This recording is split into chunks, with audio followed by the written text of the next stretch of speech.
mean, yeah, I'll put the Reese's back then. You can eat it. Just wash your hands right after. It's all good. Yeah, It's not like that a good. knife. You need a knife? Yeah. Right here. Oh, we're live? Yeah. Sit down. We're live. Let's go. Oh. We got feedback from that right there. Or not feedback, but we can hear from there. How do you feel like you want? That's good. Yeah, that's perfect. Okay. When the guests do come on, you guys have to project because they will be catching on this. Yeah, into the... But the stream will be catching this. Gotcha. Does that make sense? Totally. The mic is for the stream. Computer. Just for the guests. Cool. Well, how many viewers right now? What? Thanks for tuning in. Appreciate it. There's like a 10-second delay. Well, we'll see that when they can. When we start off, like actually start off, Gavin, Yeah. we'll have you guys do an introduction Mm? of yourselves. Say that. Do you guys have the list of guests that we have? Mm-hmm. We have Anna from Colombia. Is it Anna? Yeah, Anna, right? Yeah, from Colombia. Mm-hmm. But there's a power outage in Colombia right now. She's experiencing power outages. Mhm. So if she gets it back, she'll be joining us later. No. Come If, back. so Anna's supposed to be the first, the second guest, Mm-hmm. Janika. Mm-hmm. And we can have Alex kind of talk Janika. about her. Okay. They're coming on at 5:40, but we're going to be teasing people throughout the Okay. like, Yeah. in between spaces, like, oh, yes, we're going to have things going on, da, da, da. Leo coming on from Seattle. He goes to my school. I know him. I see him all the time at school. The new one. Like this, where we have Mm. bigger but then it's up to you. This is gonna be so strange talking to him, like outside of school. And also, we haven't set up the movie camera. We weren't going to do that. Well, we should set it up. Yeah. I'd be surprised if we get South Carolina tonight, to be so honest. That's a crazy deficit. I don't like that number. Huh? I don't like that number so far. Oh, Florida came in? To Trump. No, I just didn't expect it to come in. I thought like, I mean they're a mail-in state, right? Yeah. Yeah, so that makes sense. Wow. Dang.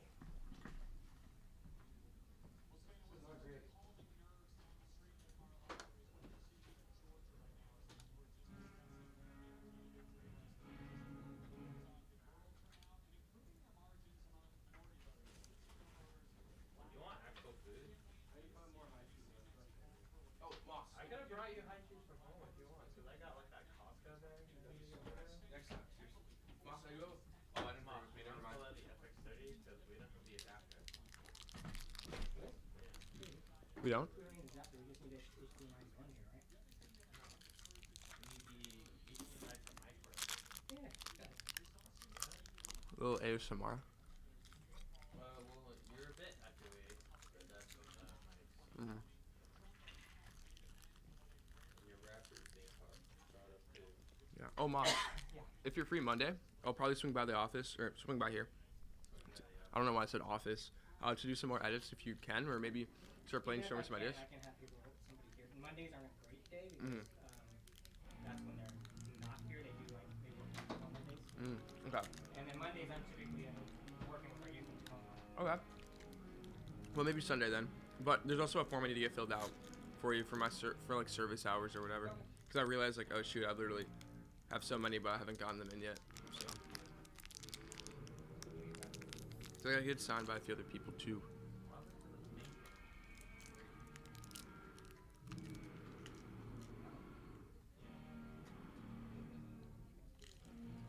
Hey.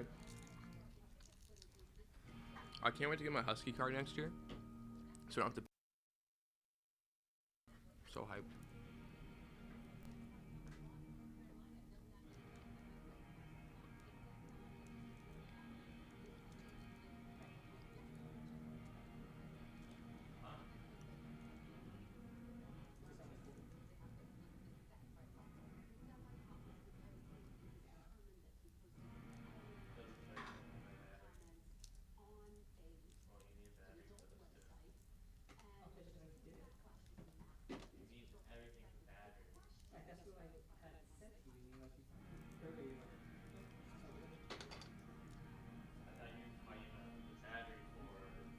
Georgia, please.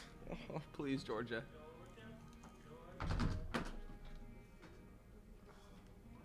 I'm terrified. This is actually dude, my teacher was like so hyping up the election. It was like terrible. Like there were kids like actually physically sick in my class just like from it.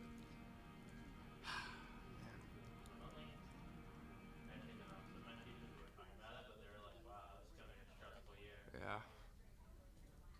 Oh, let's go North Carolina.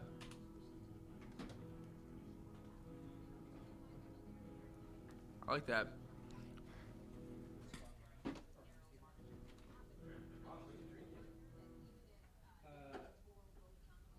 Gorilla Mind. Is it good? Yeah. It's lychee, so.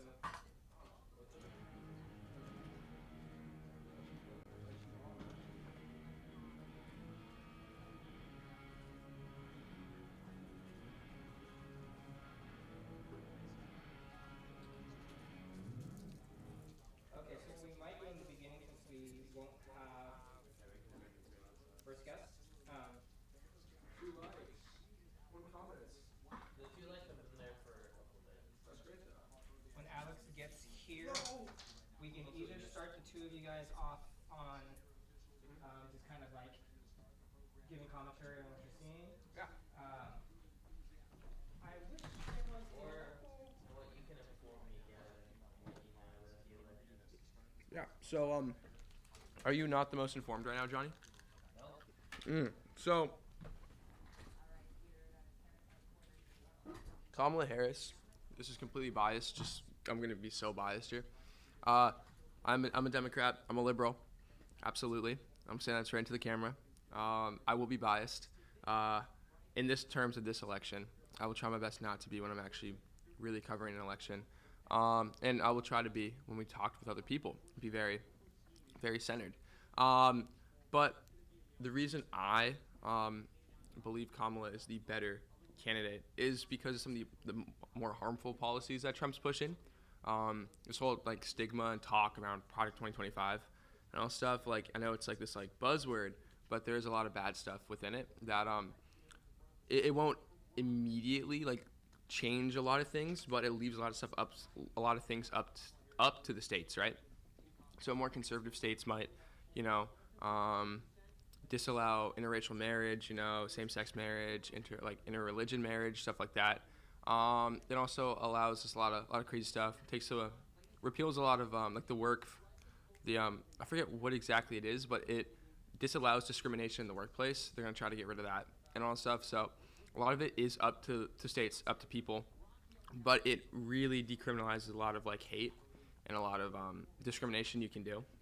And so it's pretty bad to me as a person of color. I don't really want that. And also just like this crazy deportation plan, which is kind of like, whoa. And some just the increase of fracking in the U.S. And also this like, I hate this stupid tariff discussion. Like, I don't think people genuinely know how tariffs work. If we're importing something from China, we cannot charge them. Like we cannot like get rid of a tariff. They choose that. They will charge us how much they want to. Trump has nothing. Can't do anything about that. That's up to that country. And it's like, oh, we'll stop all these wars and all this stuff. Like, what wars are we in, like currently? Like, what major wars are we currently in?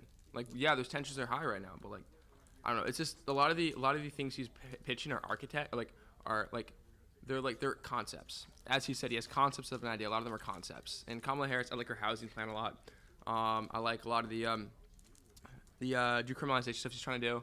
And also on top of that, I don't know. We saw what Trump did. He did a lot of he did a lot of bad stuff for climate change. Just didn't really do the best and all this stuff. Didn't do a lot. Impeached twice. I mean, come on. Why do we want him back in office? Like, that's not really gonna help us do anything. I mean, I don't know. It's just crazy, and it's kind of scary to see like the radicalization of the right now. So I'd prefer to have a Democrat in office, but if Trump wins, Trump wins. Kind of sucks, but I'm American. I'm not leaving the country. I'll deal with it. But So what I don't are know. more topics that are you focused on? National, domestic? Overall, I think a lot of the further pushings for anti-racism stuff is really important. There's some controversial stuff I have to say that she agrees with in terms of abortion. I think banning abortion does a lot more harm than it's supposed to good, and getting rid of that nationwide abortion ban and just making it like federally legal everywhere. I think that's pretty important. I don't really care about the decriminalization and the legalization of weed, but I know that could help some people in some capacity, so sure. And then it just allows people to kind of be able to not have to worry about a lot of things infringing on them, as well as like the first time homeowners is like that's incredible. I myself, I'm 18. I'm worried about my own house, and that's gonna be like when I'm in my late 20s, maybe early 30s, and how much it's gonna cost me, especially if I want to stay here in Seattle. And so, being able to kind of rely on some aid and all stuff, and I know that goes for a lot of other people, would definitely make it more realistic to get a house sooner in my life and build that equity, build that credit, and be more financially free with my life. And I think that's super important. That's what I really want. And the job creation, that stuff sounds really great too. And it's just like, I don't know. I can't really get behind. I see Trump's sides of like lowering gas prices, groceries, stuff like that. But how doable really is that? Like a lot of that stuff, the reason gas prices went up was overseas conflict. And we don't really have a say in that, you know? I mean, we're the U.S. We have a sphere of influence pretty large. And I think there's some stuff we can manipulate with that. But we can't just tell Russia to stop like attacking Ukraine. We can't tell these stuff to stop doing this and then lower gas prices just like that. It's like, there's a lot more to it. And I don't think you can just do that, you know? And yeah, I don't know. There's pros and cons to both sides, but I see more pros with Kamala. I respect those that choose to vote for Trump this year. I personally don't agree with it, and I personally can't really see eye to eye with a lot of the issues they might be seeing because some of them are very easily disputed. But I'm sure they feel the same way about Kamala. And you know, if you vote for Trump, that's your choice. I respect that. I won't hate you for that. I won't be mad at you for that. It doesn't align with my beliefs, but if it aligns with your beliefs, that's you. And you know, you're using your constitutional right to vote as an American, so that's great. So you know, I respect them, but I don't respect Trump as a person. I don't respect his things. So yeah, but if he's president, I already went through 4 years with him. I can go through another 4 years with him. It's fine. Like I'm not gonna be mad. I'm not gonna hate him. I'm not gonna think he's a evil person. I'm just like, all right, whatever. That's just the leader of my country.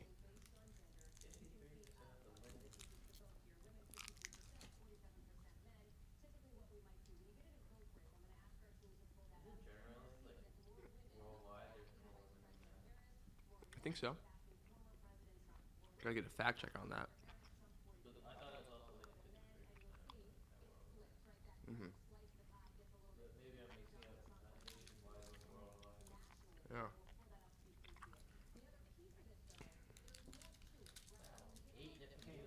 Wow. They heard my little political rant there. Let them know that we have young folks from Colombia that's going to join Yeah. us on the call right now. Go ahead and Oh, she's joining right now. Yep, her electricity came back. Awesome. All right. Hey guys, so we're gonna be welcoming our first guest on, Anna from Columbia. She's from our Columbia GZR chapter.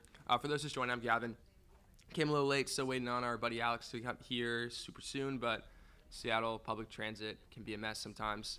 So he'll be joining us shortly, but we're gonna get this interview underway. Thanks for tuning in. Happy Election Day.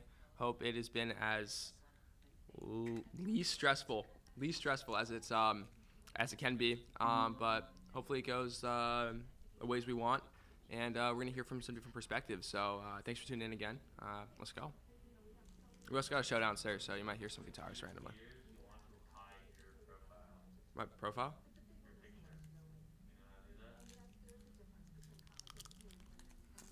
You know, we're still eating high chews. It's not sponsored by them, but that's the food of tonight. That's the candy of tonight. So it's pretty good. So yeah, we're just waiting for that for Anna to join us. Power was just out in Columbia, as Moss said. He's behind the camera, but it's back on. So I'm really excited to get this interview underway.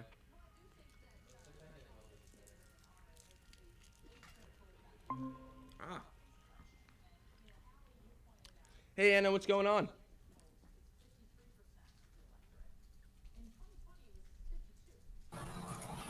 Hi, can you hear me? Yeah, I can hear you. Can you hear me? Yeah. I can. Can you see me? Yeah, yeah, we can see you.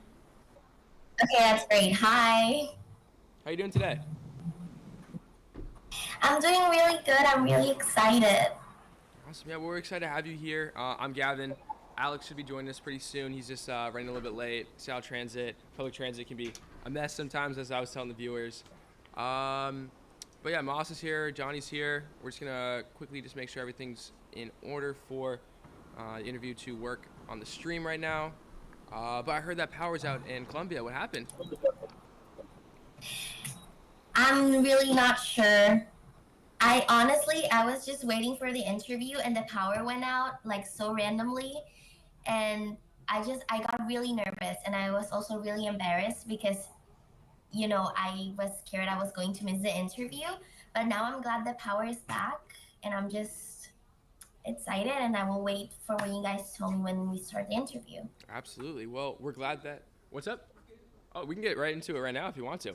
Oh, yeah, that's great. That would be fine. Awesome. Sounds good. All right. I'm just gonna wait for Moss. Hey, Moss. Is Alex here? Okay. Do we have the questions? Let's just talk about how differences are in Colombia and here. Just have a normal conversation Sure. about Sounds good. how this Off the is dome. impacting them up there. Okay. Sounds good. Yeah. So let's go. What makes you interested in the U.S. election currently?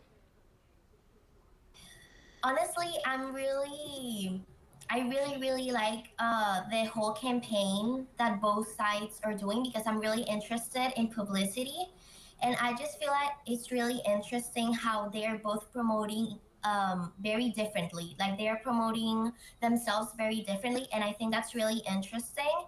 And I'm also really into the elections of the states because I feel that it's a problematic that really affects not only the states in general, but also affects my country, and I'm sure it also affects a lot of other countries. But in Colombia's case, Colombia is like really dependent on the U.S. market, especially for like 30% of its exports. So I feel that the decision could only not only affect your country but also mine and a lot of other countries. So I feel that that's why I'm really interested in it. Absolutely. Well, thank you for that really thoughtful response.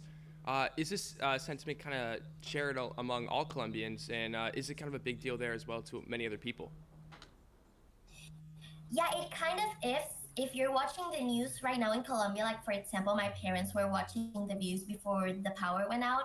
It's all about the US elections. They are all talking about the consequences, about things that could happen. They're like analyzing everything. Honestly, I feel that maybe people in America don't realize how much of an impact it also has in other countries. Hmm. That it's impressive. It's really impressive. Yeah, no, that's definitely a consequence I didn't really think of how the U.S. election could really impact a lot of our neighbors down south and up north. So it's really cool to kind of hear you talk about how it's not just a big deal to you, but it's a big deal to many Colombians as well. So, yeah, Yeah. that's really interesting. Uh, what specifically has been interesting to you about this election? That could be policies, that could be candidates, that could be the consequences that could be associated with a candidate winning. What has really piqued your interest? Okay, personally, since I'm really interested in everything that has to do with publicity, I'm really interested of how each of the candidates it's presenting are presenting themselves like publicly. And I feel that the management on both sides it's really interesting because they're presenting themselves so differently and still they both have like some impact in like people. And I just feel like especially right now in the era we are right now, social media it's really important, and I feel that campaigns and sponsors are really important. And for example, a lot of people here in Colombia got interested because, for example, actors from the US or like social media influencers were promoting like both sides, and I feel that it's really important right now to focus on social media because I feel that it's a platform that just moves a lot of people and moves a lot of countries and a lot of different perspectives. So I feel that it's really important, and I'm really loving what public campaign they're doing right now. Awesome. Well, that's really cool to hear. Kind of have you have an interest in a lot of this publicity in the part of a lot of advertising for these candidates. And I'm telling you, from someone from the U.S. who has been seeing these ads constantly, it has been one of the, I think in my lifetime, one of the craziest elections that we've seen. And I'm sure you also feel that sentiment all the way down there. But seriously, it's going to be close, and we got some live coverage over here going on as well. So we'll be keeping everyone updated as well. But seriously, yeah. But we've talked a lot about the U.S. election. How are the Colombian elections going so far? Well, the Colombian elections were like a year, 2 years ago, Hmm. and for the first time in a long time, a person from the left won here in Colombia because we always had a lot of people from the right. Because here in Colombia, we are not Democrats and Republicans, but we are people from the left and people from the right, which is kind of like communism and capitalism, but it's really not. But that's how people like relate it. But it's been a long time that since we had a president from the left and we have one right now. And it's really interesting how different management people from the left and from the right have in our country. And I feel that a lot of people maybe are not really happy with the president we have right now, but I feel that it's just a consequence that we have to deal with because we all voted as a country. And I feel that that's what democracy is about, dealing with the consequences of actions and decisions that we all took together. And it's just, it's politics are really interesting, especially here in Colombia because we also face a lot of corruption. But I feel that that's something that just comes with also democracy. Absolutely, absolutely. Well, that's really interesting. I never really heard of the Colombian elections that was going on in Colombia. So thank you so much for that little update on everything that's going on there. It's an incredible country. I would love to visit sometime. But that's really, really We would cool. love to have you here. Yeah, well, thank you. I'd appreciate it. I definitely want to come out there sometime. But yeah, I'm sorry again, Alex is not here. We're waiting on him again. He has some really good questions to ask as well. But also just a little bit more on. Huh? Yeah, the next case is fine. Oh my gosh! Wow, we're moving really fast. But yeah, we have time for probably a few more questions. So let me ask. So when thinking of like the U.S. election and all these things like that, especially the Colombian elections, what are some of the like similarities you see between both elections, or maybe some of the differences that really make them unique? Oh, I'm not sure Hmm. because I feel that it's pretty similar, but at the same time, it's really different, especially because of the differences in maybe management and maybe the income that both of the countries have. Like, for example, I feel that in the United States, maybe it's more, they can maybe use more publicity because they have more income. But here in Colombia, sadly, we are a really poor country. Not that poor, but we aren't as rich as the USA. So I feel that that's a really big difference. And also here in Colombia, it's really common to see like the candidates like throwing shade at each other. And I feel that I've also seen that a lot in the US elections. So I feel that that's something that both of the countries can relate in. And I feel that they're really similar. I mean, like politics are politics, and I feel that they are all really similar in some ways, but countries manage them differently. And also, I feel that it's just I feel that politics are something really interesting, and I feel that a lot of people my age are not really interested in politics, and I feel that it's really important to start looking into politics from my age because we will be voting. So, like for example, next year I can vote, and I feel that my vote, even if it's just one, can have a really big impact on my country. Absolutely. This was the first election I could vote in. I just turned 18, so I was able to do that. Um, but no, it's seriously, it's such a blessing to be able to choose the future and the fate that your country has for up to for the immediate 4 years, but then also for like a while. You know, I mean, I believe that even very similar to America, Colombia probably still has a lot of policies and laws enacted by presidents that have long passed. So it's super cool that that everyone gets to be a part of, or at least most people get to be a part of, have a say in their country. So it's really awesome. But one final question. This is one I always love to ask, and also have people that are from outside the U.S. looking in on the U.S.'s elections. How do you think Colombians and also you as well, or your family, look at the U.S. election, like some of the theatrics that go on, or some of the crazy things, or all that stuff? How do you feel about that? Honestly, my family personally, we are into politics, but not that much. But we all have a really good laugh because sometimes politicians say some things that are just really funny and they are really hilarious. And I feel that we are really invested in the elections because there's something that can really bring an impact to my country. And I feel that my parents, hi, Hey, I sorry. feel that my parents really take into account what could happen to my country. And it's really fun. Honestly, I really like politics because it's not only interesting, but it's also kind of entertaining, I guess. No, totally. No, yeah. Absolutely. It's very entertaining for us too. Especially American politics. Yeah, that's what we're talking about specifically. Yeah. And this is Alex. We were just Yep. talking about him. He just came. He's Hi, awesome. Alex. Sorry about that. It's nice No, to it's meet all you, Anna. But yeah, so we're just talking about the differences and similarities between the elections in Colombia and the U.S. and how she sees a lot of the U.S. elections and everything like that. So I just asked my question. Feel free to ask some more questions. Cool. Well, all right. Maybe room for one question. One more. Okay. Okay. Well, I don't know if it's already been asked. So Go ahead. Shoot. What is it like?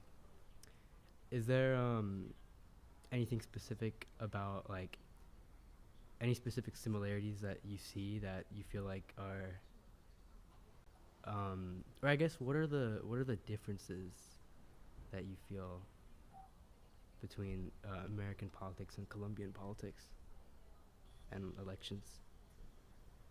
I feel like they are really, really similar because it's always like two sides, two main sides, because we have more sides, but it's just two main sides that people take on. It's kind of like the left is the Democrats and the right it's the Republicans. I feel like that's one of the similarities. I feel like differences is a really hard question because politics are really similar in all of the countries. I feel that the main difference Okay. is maybe the I don't know how to say it. I feel that maybe the elections in Colombia only have an impact in Colombia, but maybe the decision in politics in the United States not only has an impact in the United States, but also in a lot of other countries, especially in South American countries, Right. which really depend on the United States for like exports or a lot of humanitarian aid, and also a lot of the migrants, for example, in Colombia. Monthly, migrants that are in the USA from Colombia, they bring about 1,000,000 Colombian pesos, which I don't know what the conversion is in US dollars, but it's a lot of money. And I feel that it really brings an impact on my community and other South American communities. Absolutely. Yeah. Well, Yeah. That will conclude our interview. Thank you so much for joining us for a little bit, Anna. Best wishes from Thank here. you guys for inviting me. Of course. course. Thank you It's so great much to for your meet you. insight. Yeah. Well, best of luck with the power and all stuff. Hopefully stays on. Everything like that, of course. Yeah. Well, have a great remainder of your. Is it night there or is it day? Yeah, it's night. Ooh, it's okay. like 8:40 right now. 8:40. Okay, we're looking Alright. at about 5:41 right here, right now in Seattle. So, again, well, thank you so much. Hopefully the election turns out the way you want it. And seriously, enjoy the rest of your week. Thank you so much. Have a great Yeah, week. you too. Thank you guys. Of course. Bye. Great Bye. meeting you. Bye. Awesome. Okay, so we're gonna go. Hoodie off. Mika's next. Alex, do you want to give a little commentary on our next guest? Yeah, Introduce. Jennifer Moss? Or sorry, Gavin? Yeah. Tell me. Dude, she's the chair of the Washington State High School Democrats. What the heck? I And didn't know we were and talking- she what was the the heck? youngest delegate to the DNC. She was one of the delegates who nominated Kamala Harris. Are you President. serious? Yeah, bro. Yeah. She's insane. You didn't She's- tell me she's we were- met a bunch of politicians. I checked out her Insta. What the She's, heck? she's on a different level. Of Washington? Yeah. And Yeah, her bro. name's Janiko? Yeah, Janika, I think. Janika. Okay. I was Oh. watching the DNC and Oh my actually gosh. Said that over, I was like, oh god, I remember her like being the delegate that was talking. So yeah, That's viewers, insane. we're gonna meet um someone who's actually insane. So that's really crazy. Oh, this is alive. Yeah, we're Oh. live right now. How many viewers, Johnny? It's like probably 2. 3, 0, none. Okay, 1K. 1K, 1 million. Dude, 10 million. 10 million. I saw 10 that million. journalist that posted on like the watch list blog Yeah. also posted Hassan. Yeah, thought that was Hassan, crazy. Hassan and Jeezy in the same I was like, oh my God. breath. is Hassan, insane. you know us now? Yo, Do you know Hassan us, Piker, Hassan? what's up? Hey, how you doing? Hi, Janika. Make sure that's how we pronounce it. Yeah, wait, actually, how do you pronounce it? Okay, Johnny. Just know you gotta speak up because Yeah. this is the actual mic for us. Oh, This is the mic for the live stream. Gotcha. okay. So they need to hear you. All right. Hey, Janika, how are you doing today? What's up? Good. It's Jonica, but Jonica, thank you so much. Sorry for that. So sorry. Yeah. yeah, you're totally Appreciate good. it. Jonica, okay. I'll keep my mental note of that. I'm Gavin. Alex. We're Nice to meet you. Yeah, nice to meet you as well. Super excited to get this interview underway. Yeah, so disclaimer. Sound check going on. Yeah. Yeah. I was about to say that. Yeah, sorry. You might hear, as Moss was saying, you might hear some noise from downstairs. We're at the Vera, so there's some shows going on tonight, which is kind of strange on election night, but why not? So you might hear some guitar licks, some drums, maybe even a mic dropping, but that's all normal. That's just them Yeah, doing their that's own just thing. We're normal. gonna let them do their stuff. We're gonna do ours. We also might hear some live commentary. We have the election coverage pulled up From on MSNBC. yeah, MSNBC, and we'll also be reacting to that live. But thank you so much for joining us, Jonica. Super excited to hear your insight as someone who's nominated Kamala Harris and just has a lot of insight on what's going on in the DNC as well as the political landscape here in Seattle and everywhere else in the U.S. To be completely honest. So, again, thank you so much for joining Such an us. honor to be Yeah, here with seriously, you, really. giant honor. Like, it's crazy. But let's get straight into the interview. So, can you introduce yourselves to our viewers, please? Hi, thank you for having me. It's an honor to be with you guys. My name is Jonica Kwan, and I'm the chair of the Washington High School Democrats. And as you guys mentioned, I was also a delegate to the Democratic National Convention this August. Yeah. Well, that's such an incredibly weighty title, Seriously. especially as someone who is also a youth like us. It is incredible that you have made so many strides in the political landscape. So, can you please talk to us a little bit about how you found your way into politics in the first place? Well, this feels like a really full circle moment for me because I started getting really involved around the 2020 election. I remember very vividly watching that election, and that I was in 8th grade at that time. And after that, I started getting involved with the high school Democrats, joining the Washington High School Democrats. Really enjoyed all the work I've done with that organization, and that's opened so many doors for me, other internship opportunities, and I've discovered so many organizations, got to know a ton of amazing people around Washington, but also around the United States. So I guess for me, the launch pad of it all was joining the High School Democrats my freshman year, and what really sparked my interest was the 2020 election. Absolutely. And as someone who considers themselves a journalist, the 2020 election was also a giant kind of call to arms as well. Right. For me and all this stuff, it's something that I've always wanted to do, but seeing that and the way I felt after that really pushed me into wanting to create media so we can make a change. And you're someone that's been doing so much incredible work, so thank you so much as someone Seriously. that feels the same way. It's Yeah, I incredible mean- speaking to you, so thank you. Yeah. Alex, you want to ask a question? Yeah, I mean, I guess I was curious, like, what kinds of things do the Washington State High School Democrats do? Like, what's your guys' deal?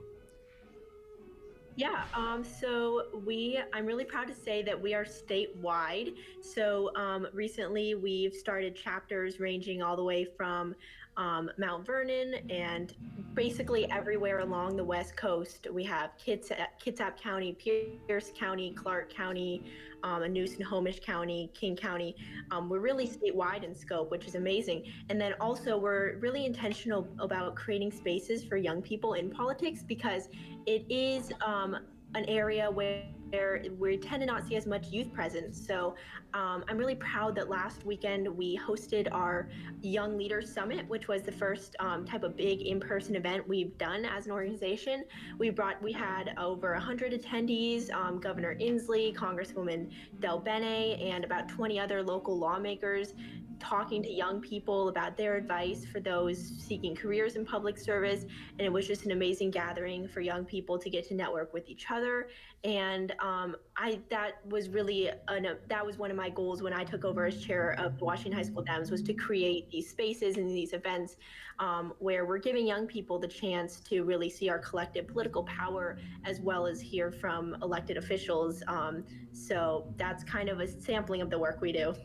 That's extremely powerful. So that's incredible you guys are making a space for so many young individuals, especially in Washington, to get into the political sphere, because, I mean, we need a lot more people in it, to be completely honest, more diverse perspectives. But as you were a delegate that helped nominate Kamala Harris, can you talk to us a little bit more about what that process was like?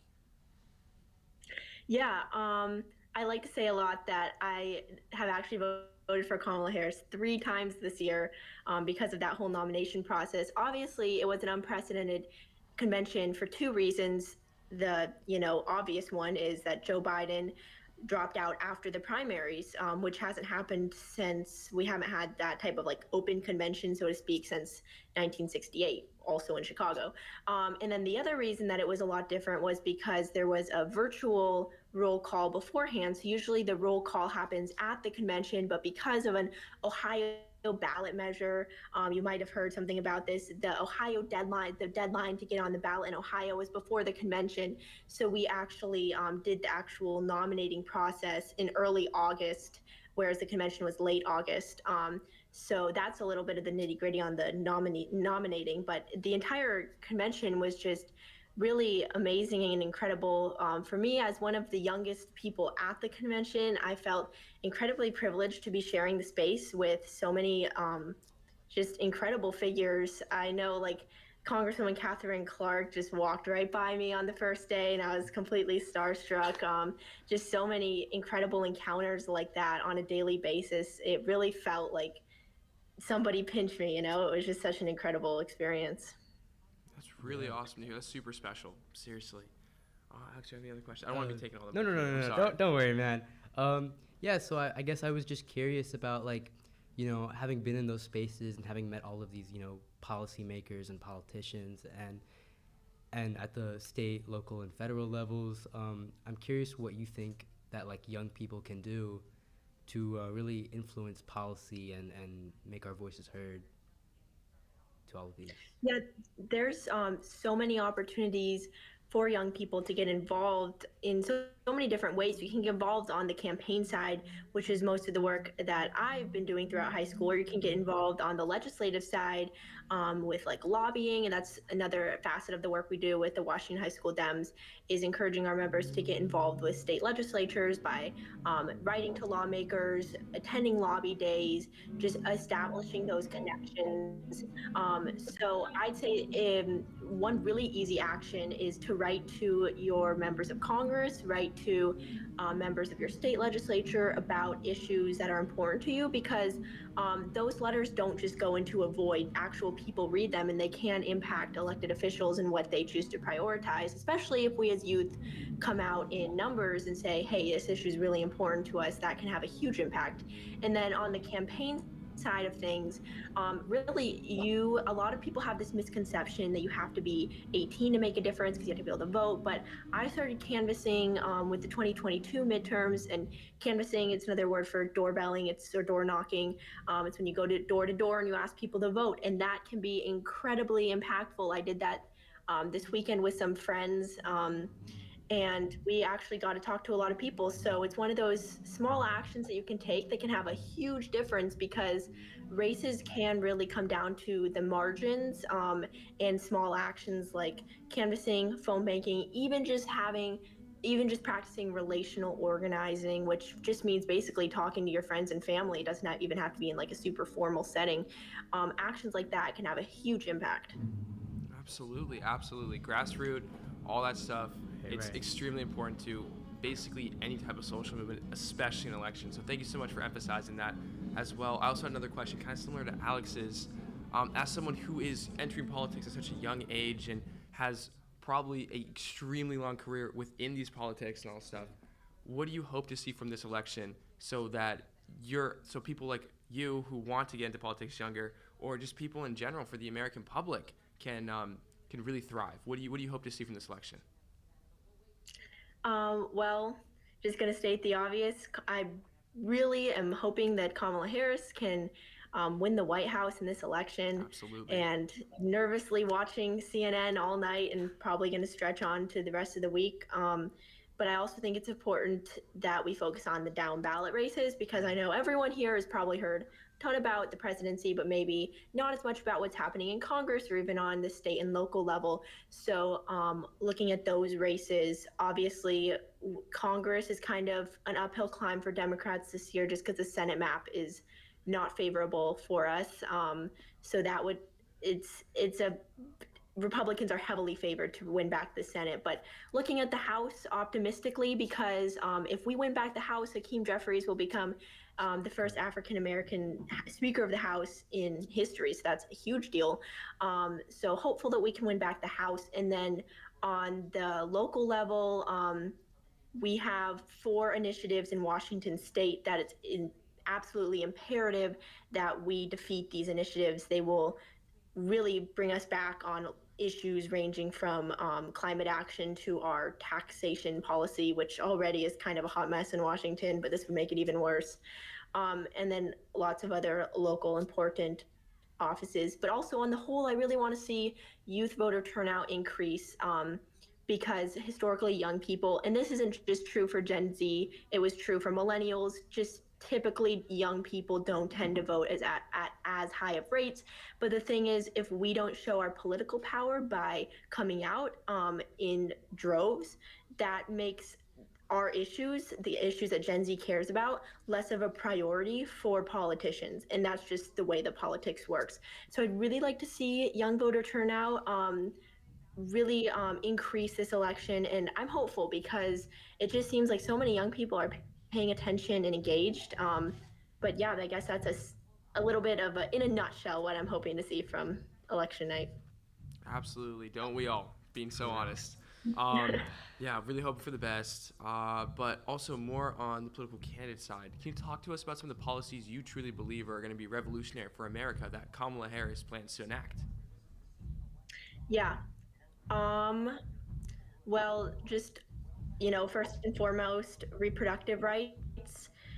It's so important that this isn't just a state-by-state issue where their lives are deemed important in some states and in others not. I mean, we're already seeing women literally dying. I think a few women this week from not getting the necessary care they need. So federal leadership to codify Roe v. Wade and bring back those protections is super important. And that's something that, we need to get done as soon as possible. Obviously, a Republican Congress would be a huge hurdle to that. Achieving that, there's some technical questions like, are we going to get rid of the filibuster? But first things first, we need Kamala Harris to win the White House for that to happen. And then also policies on, you probably heard, the opportunity economy, just ensuring that everyone has the chance to thrive in our economy. The child tax credit, which was something championed by Congresswoman Del Bene, my congresswoman from the 1st Congressional District, which was successful in cutting child poverty rates in half when it was enacted, and then it expired, and now we need to renew the enhanced child tax credit. So just so many different areas for progress on issues. And also climate change. We haven't heard a ton about it in this election cycle just because, in the swing states, it tends not to be a top issue. It's like the economy and reproductive rights and the border tend to be the top issues, so we don't hear as much about climate change. But I'm really hopeful, based on what the Biden administration has done with the Inflation Reduction Act, which was the biggest investment in climate action in human history, that we can continue building on that really important work. Because I know we're doing so many amazing things in Washington to address climate action, but we really need to see that on the federal level as well. Absolutely. Right. Absolutely. I noticed you said that you were in Washington's first congressional district. Would I be wrong in saying that was the one with the ballot box thing where they got like? Oh, that was the third Oh, congressional okay, district. okay. Well, Yeah. either way, what are your thoughts on that specifically? That's happening here, and Yeah, it's definitely really concerning to see such acts of, just trying to subvert the will of the people. For those who might not be aware, there was in the third congressional district, which is down in southern Washington, Vancouver, Washington, there was someone who burned a ballot box, and that's an incredibly close House race. It's going to be one of the closest in the entire country. So that is very concerning because hopefully people who had their ballots destroyed will be able to um, get that notification and like resubmit their ballot so their vote gets counted, but it's just extremely concerning to see acts like that happening. Absolutely. And kind of bouncing off what you also said, Alex, about that very blatant act of destruction towards our democracy. As someone who already has a very professional lens and experience within politics and is a politician, I want to get your opinion on how you feel about kind of these scrappier sides of kind of propaganda and the advertisement that has been taken on by both parties. How do you see kind of this this somewhat war you could see about like ads and all stuff against both sides? How do you see kind of this like scrappy name calling, mudslinging thing that's going on? What is your take on that? It's definitely really concerning, and something that I've been talking about with my peers is like growing up, this is kind of the politics that we know because we came of age in like, people that are around my age during the Trump era, so to speak. So this is kind of the only politics that we know. I'm really too young to remember the Obama years in vivid detail or anything like that. So it is concerning, and it's kind of it's sad that this is the climate in which young people are growing up in. But I'm also hoping that in seeing this type of political climate and how unhealthy it is, Gen Z and future generations can kind of turn the page. And I think that starts with this election. Obviously, a second Trump presidency would just exacerbate the existing divisions and resentment.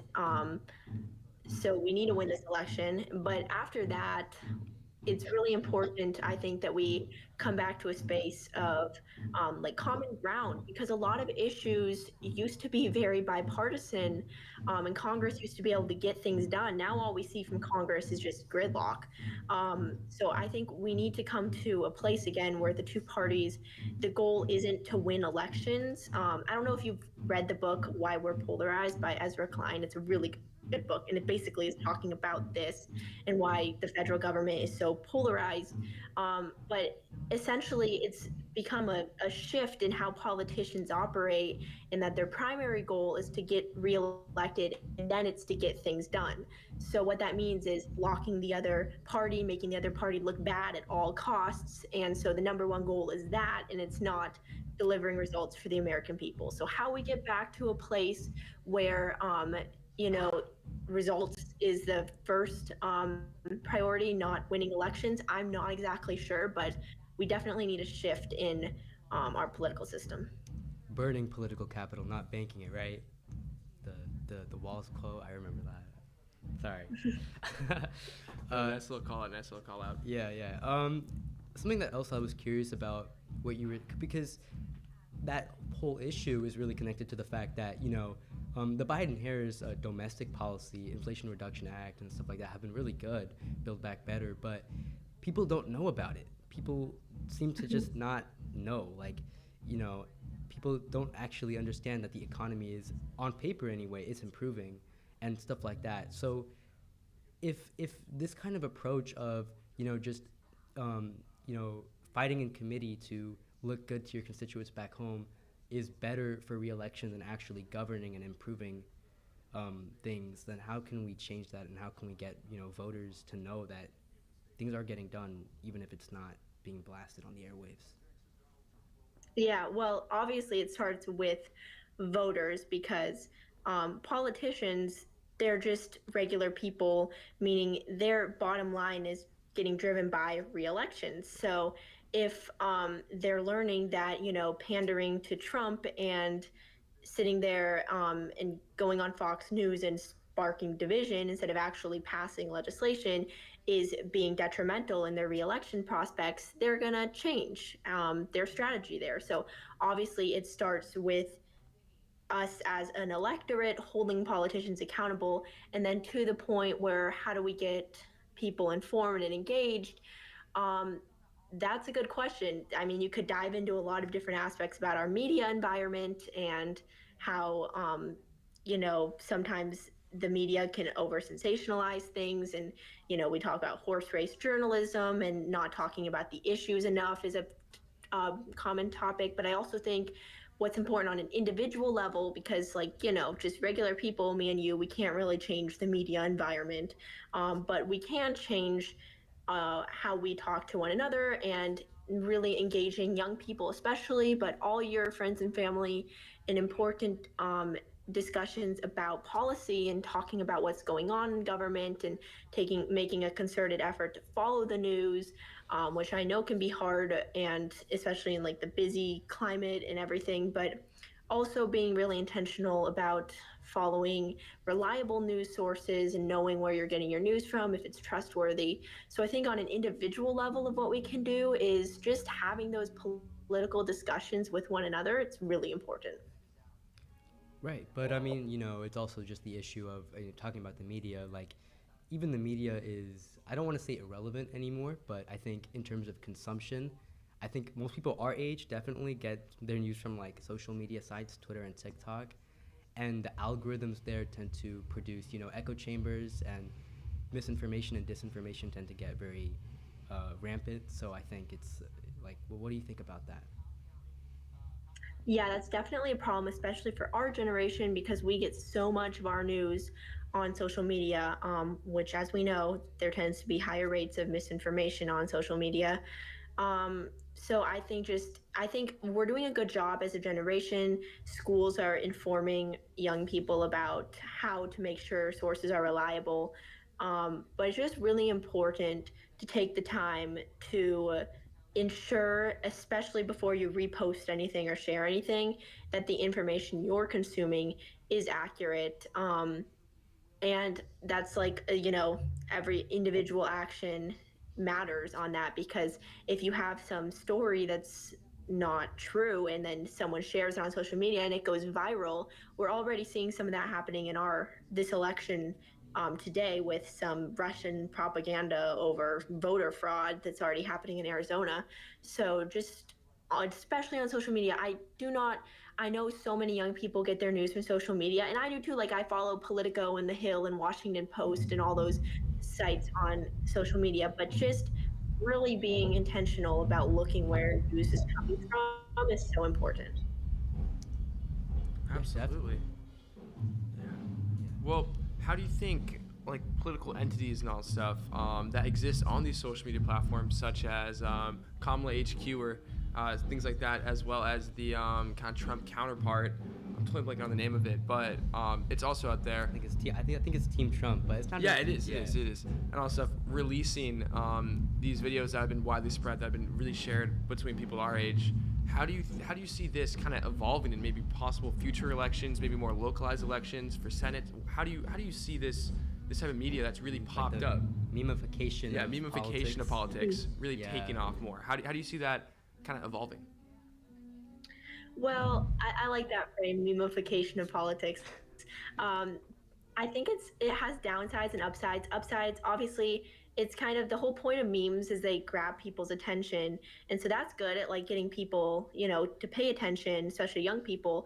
But also, what we're seeing is you can't really reduce complex issues or ideas to a single meme, and that's what I think happens, and it's a big pitfall of social media and also mainstream media, is trying to really take sound bites or snippets of a really complex issue, and then boiling it down to something, where you can't take a complex issue like the economy or housing crisis or climate crisis and make it into a meme. So that's where there's shortfalls in that.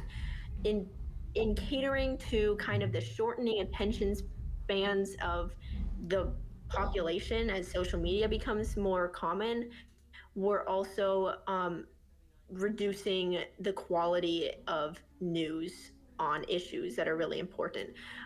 So I think we have to be careful on that. With that caveat, I think it is good that the campaigns are meeting voters where they're at, especially young voters, and getting this presence on platforms like TikTok and Instagram.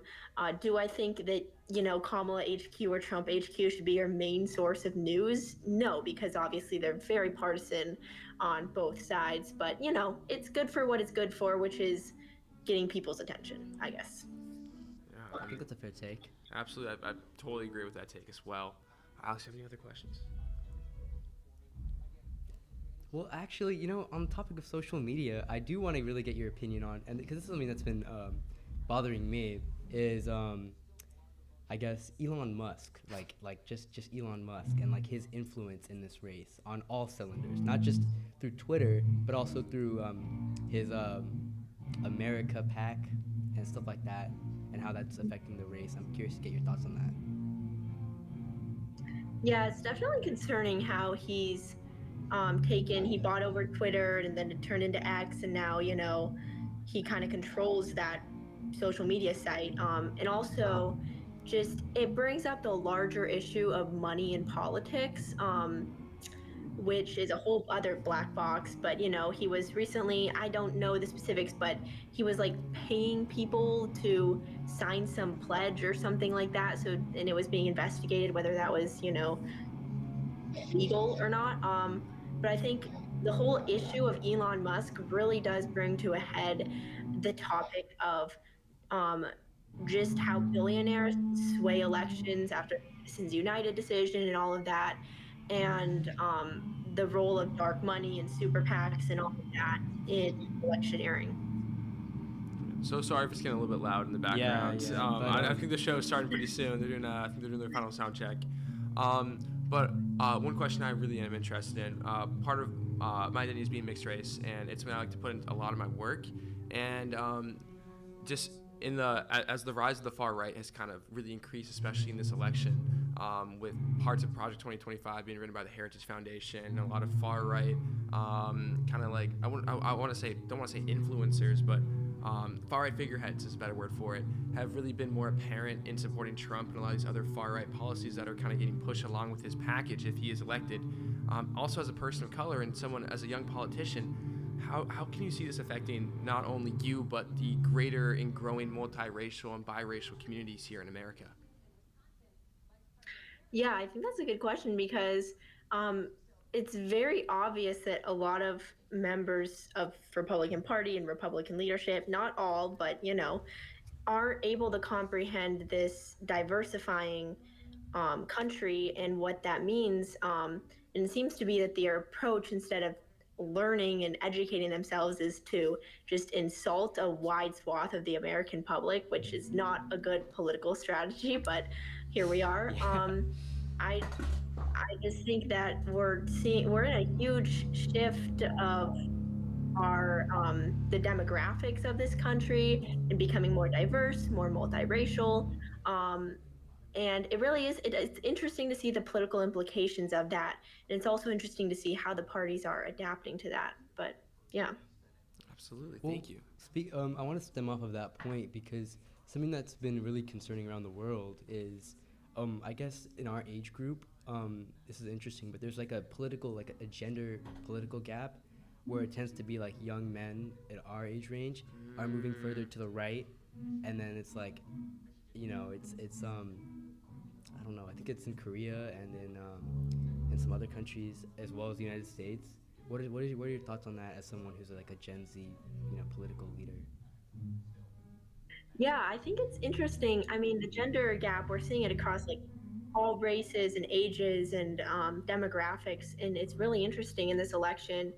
Um, I wonder. I mean, it's simple to see why young women and women in general are going left with all the abortion issues that are really affecting women, like literally affecting their lives. So it's easier to explain why the gender gap on the women's side it is more baffling, especially with young men, why they're moving to the right. I think some of it you could attribute to social media and some social media influencers, or our toxic gender norms and toxic ideas about masculinity that society sets for men. So there's a whole like issue we can get into there. I think it definitely is concerning to see the radicalization of young men, and I think that's something that we as a generation really have to make sure that just bridging that divide. And the gender gap in general is just it's I think what is it, like over 30-point gender gap in this election, based on polls so far. So definitely something to keep an eye on. They keep calling it like a major realignment, in the constituencies of the parties, but definitely something that's really interesting.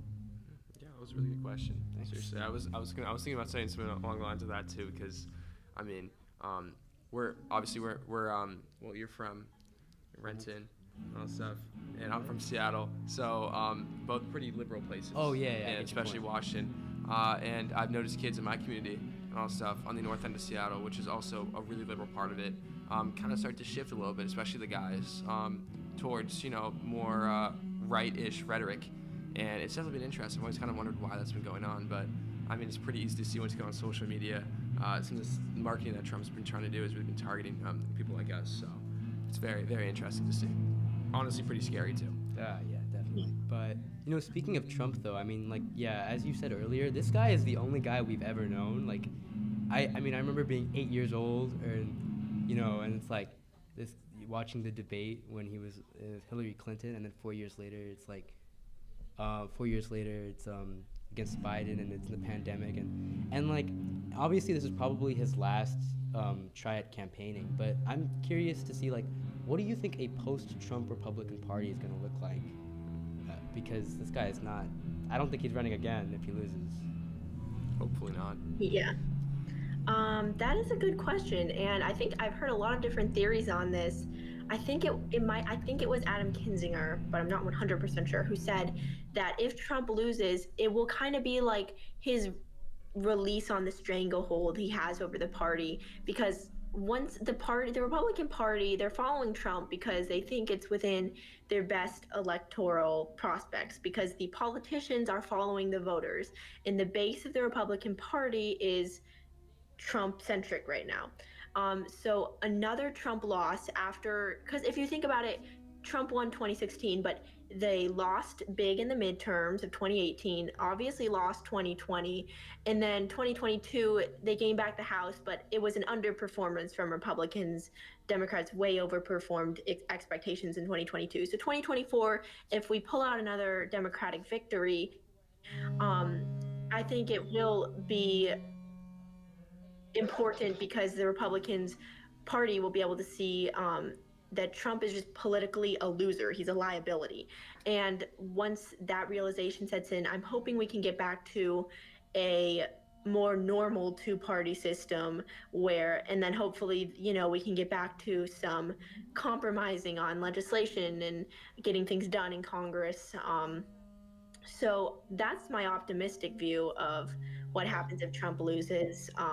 If Trump wins, obviously that's a whole different scenario. But hopefully, if he loses, we can get back to a healthy two-party system, where there is common ground and there is collaboration. Absolutely, absolutely. Well, we are coming to our final minutes of the interview. So again, I want to say thank you so much for joining us today. How are some ways that maybe our listeners, whether they're high schoolers, parents of high schools, or just people interested, can support the Washington High School Democrats? Yeah, well, first of all is to feel free to sign up and join.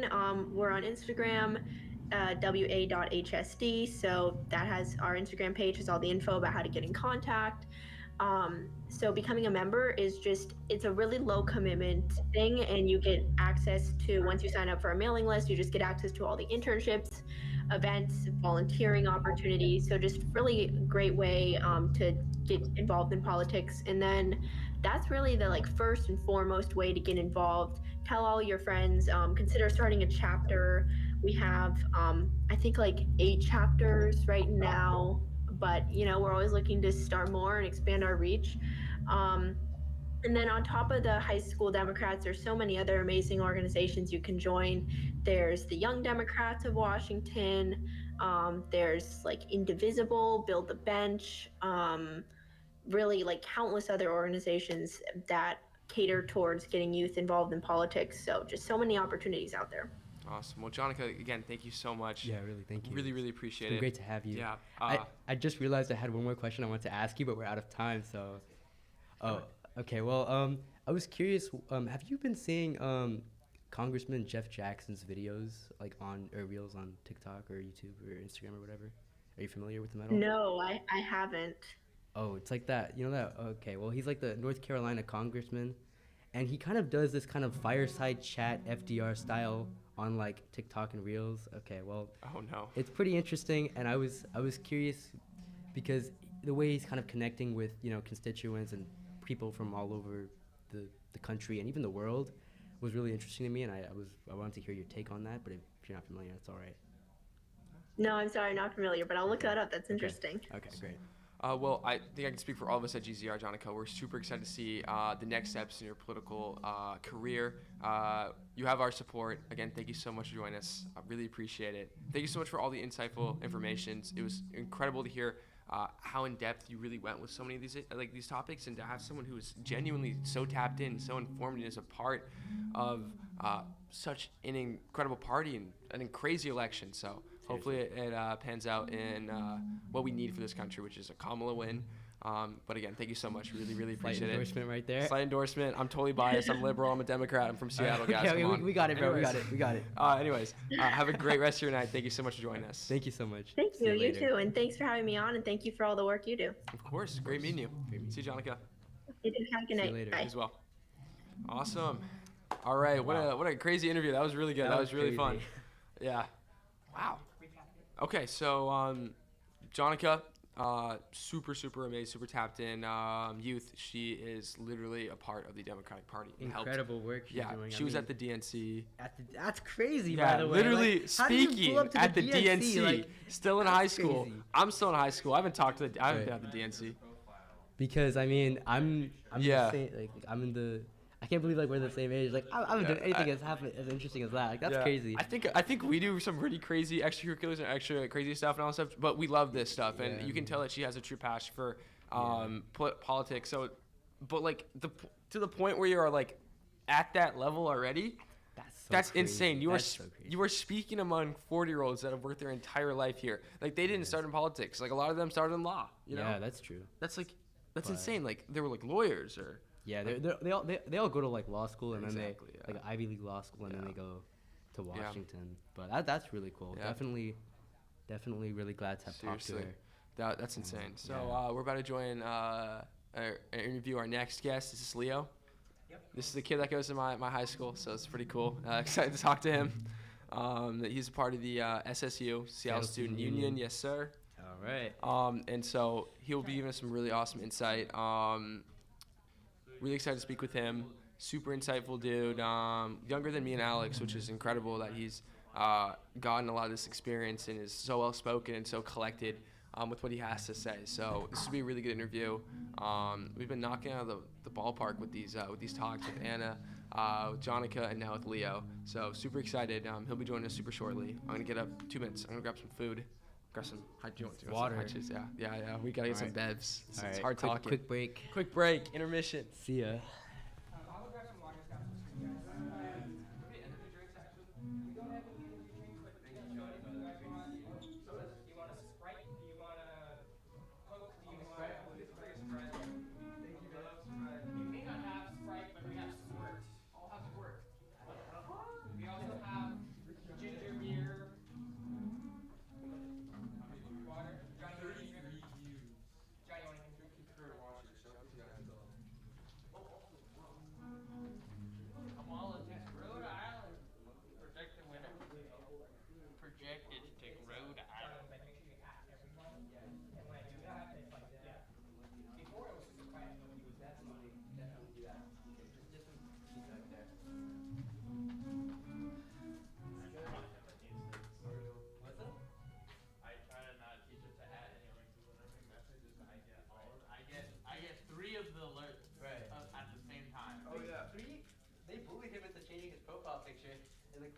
chat. No, it's because he just never did it. That's all it matters. Yeah. Boston. They couldn't get you to do it though, right? Nah, I'm default for life. That's the rule. Default bro. skins. Okay. That's what's up, man. Default skins, default profile pictures. I'm the blank face. I know. How are college apps going right now, bro? Kicking my ass, bro. It's like how many days until UW happens? 10 days. I genuinely might miss the UW deadline. Lock in now. Oh, Lock you in now. need to hit that early deadline. I even got in. No, UW doesn't offer an early deadline. It's just Yeah, UW has an early admission time No, they don't. Wait for transfers? for Seattle. Not for No, not for Seattle. Oh, there's no early action. There's no, not at all. Man. Seattle hasn't. I remember because that's how I got accepted. maybe back in. Wait, you went to UW? I could have. I got accepted. You got accepted, you didn't do it? No, because their phone program. I wasn't interested. Oh, that makes sense. Yeah, their video program. No, because it was like if I didn't find a good film program, I was gonna go there to be a business roller. Yeah. No, bro. They know it's this They- year. UW? This year at least it's straight. Like you have one shot. You have one. There's no early. I remember. Oh, I don't know because I remember there was one like early action in like September. Like you had to prep everything in It's like September to UW do doesn't it. even I do would love that. I would love to have UW that. doesn't even do like letters of rank, so I can't have mocks like Raise the level. They don't do letters of rank. No, it says optional, but like it's like seriously test optional. They don't care. SAT and ACT are.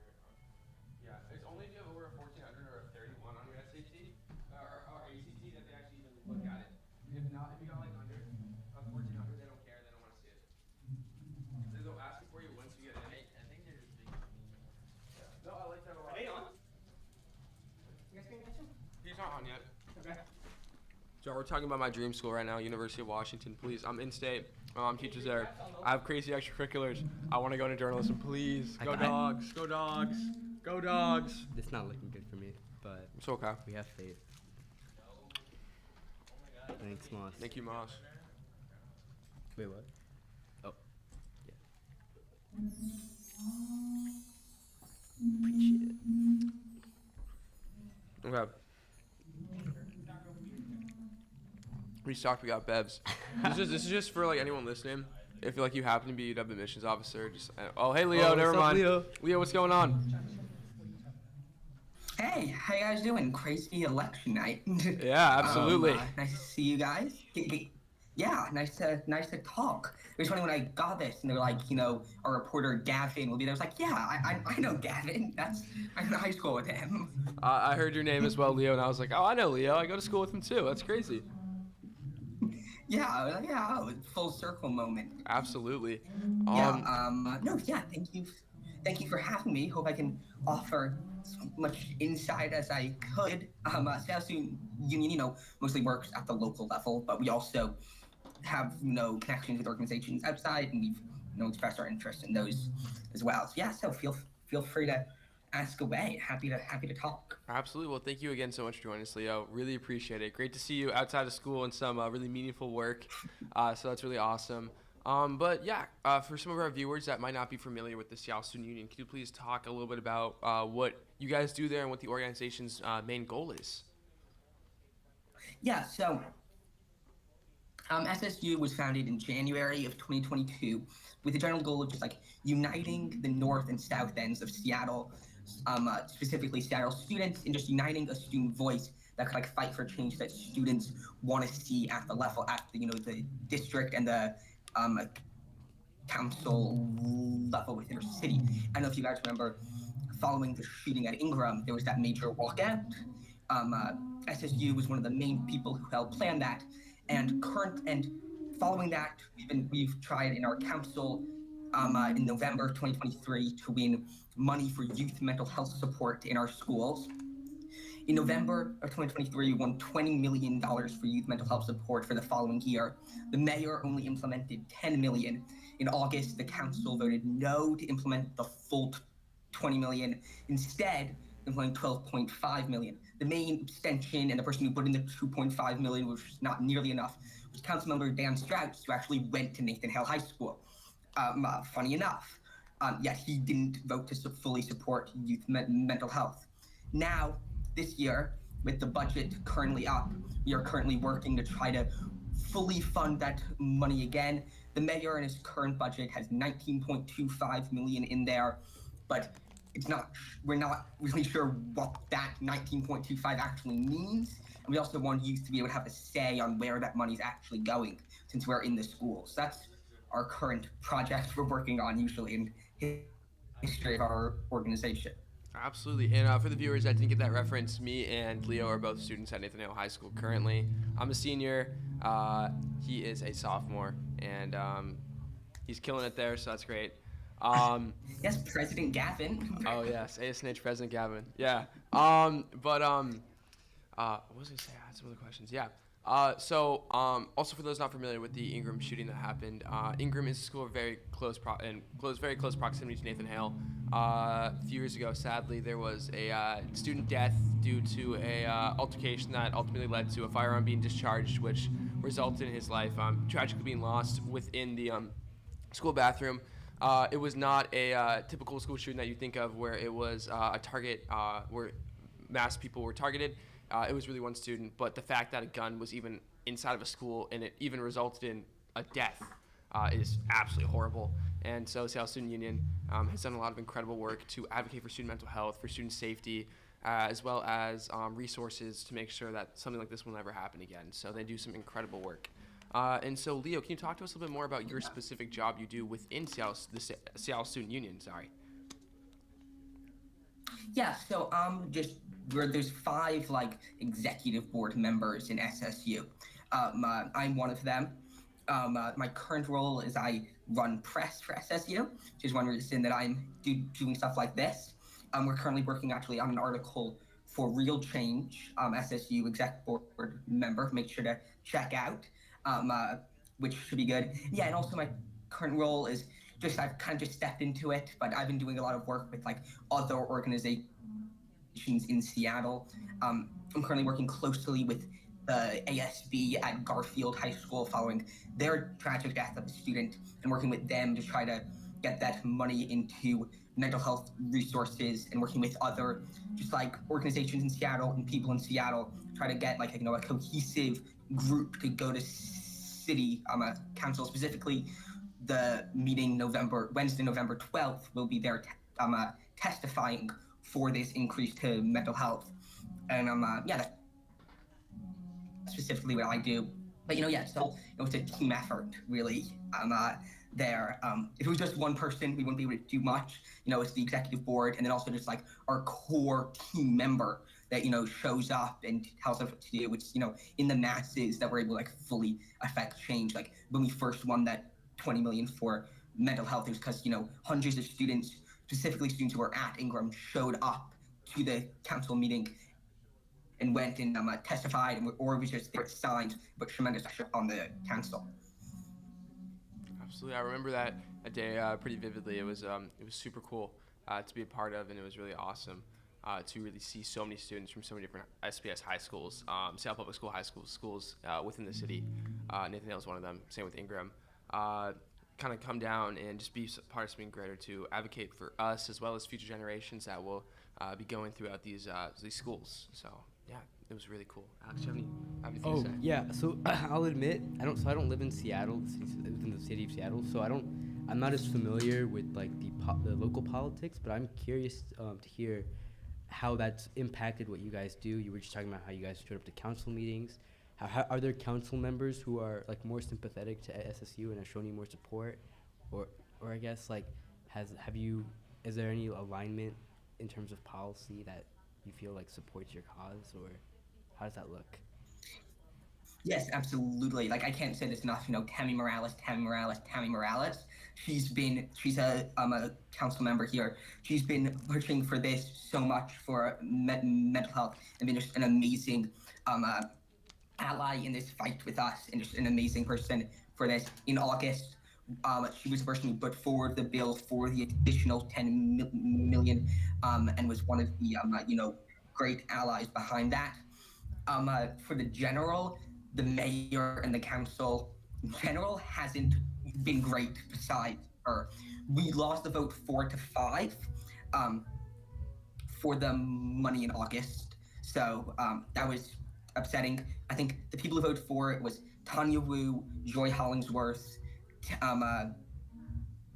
Tammy Morales, and Um, uh, One more that I'm blanking on, but shout out to whoever that was. Um, uh, and yes, it would specifically been Tamaralis who we've been working with. Oh, and Sokka, but he said that he would only did it because it was a promise to us. And the mayor has put out stuff saying, "Oh, we've done enough," and the students don't really know what they need, and the students got to have everything covered. That's not true, and we also do know what we need since we're inside the school. So the mayor has not been helped, and specifically been Tammy Morales. And even though yes, Tony Wu did vote for it in this upcoming election at the local level, hopefully Alexis Mercedes Rink as well tonight. We've been having a lot of conversations with her. Hopefully that would be another good ally in this fight for more mental health resources. Absolutely. And But again, Tony, yeah. oh, so sorry. You go, Leo. I sorry. You're kind of there's a little bit of a glitch. Yeah, I was just glitching saying, out. So you're Tony totally Brew did vote yes on it, but still just also, we're fighting for students' needs, but, we're just in solidarity with other organizations, Stop the Sweeps and the homeless advocacy groups and just other organizations that we're, in allies with, where we also can see Tam Morales doing well with and other organizations. But yes, go on. Absolutely. I'm so sorry. I did not mean to interrupt you there. There's just some connectivity No issues worries. going on. So just want to totally did not mean to do that. But tying this into the national election, what does SSU? What's part of your guys' plan for either candidate that wins, and how will this election impact Seattle students as well as the Seattle Student Union and the possibility to gain equity for students like us to feel safer in schools? Yeah, absolutely. Just to start off, one of the members is saying that they're considering, banning a Department of Education, which is, originally just like flat terrible for students. And one thing that, I like to say, at Seattle Student Union, we don't have one exact person we go for candidates, but what I like to say is who I would rather be kind of protesting against. And that is kind of Kamala Harris. Is the thing. It's like, I don't fully agree with her policies, and it's interesting to think about. In Seattle, they're closing 5 schools, while at the same time, Kamala Harris is sending money to go and bomb schools in Gaza and Lebanon and Syria and stuff, which is something that's like terrible. Still, I think that Kamala Harris policies will still not, get rid of a Department of Education, which would be terrible. I would rather be pushing Kamala Harris's policies than Trump's. And again, as we said before, even though we fight for students' needs, what our needs is what everyone else's needs, and fighting for stuff like abortion policy and stuff like that is, is general needs.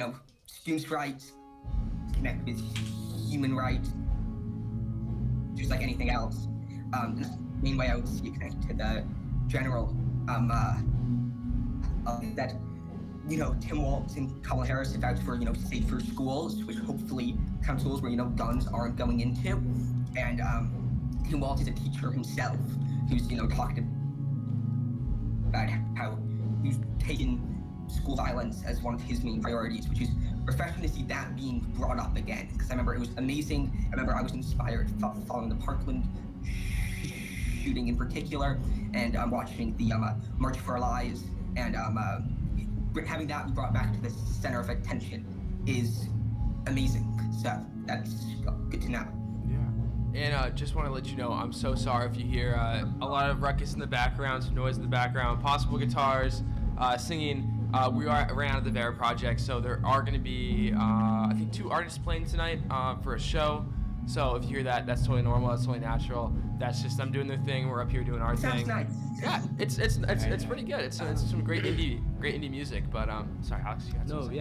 It's just I really found it really interesting how you guys are kind of having a tough balancing act where all like with Tanya Wu and Kamala Harris, like it's not perfect alignment, but it's just a matter of kind of calculating what works best for you guys and your allies, and that's really interesting. I didn't understand the minutiae. Yeah, Tanya Wu again, we have a person running against Tanya Wu who we feel like, would be like a perfect ally and really work well with us with it. But you have to work with the hand you're dealt. at our council, students' mental health can't wait until we have better council. Just like human drag can't wait until we have a better president. So going out and protesting and trying to change what you can change is the best course of action. Again, fighting at the city level is obviously so much easier than at the federal level. Right. Obviously. But that does leave something else. Is I am curious, or could you delve into if any efforts, if that exist to kind of talk to the state? Because, or I was like, is there anything going on there? Yeah. So there's a few efforts at the state. In the past, SSU have fought to get better gun laws at the state that ban assault weapons, and that was good. This upcoming election, Sean Scott is hopefully to be winning the election, and that hopefully will be a great help to us at SSU. And legislatively and at the state level, just we've seen a major disconnection between conversations with people on the ground and the state's legislation. I mean, that's a problem anywhere, but the state legislation, most people don't know who those are at all. Right. So hopefully we'll just have some connections and be able to have conversations and say what students need there, from the state, and just general school funding. Talking to students at Nathan Hale or anywhere, what schools need are more teachers and more money. We have 5 schools closing, so hopefully money could help with that. General state legislation money, and also there's classes at Hale that has 45 kids in it now, and crazy amount.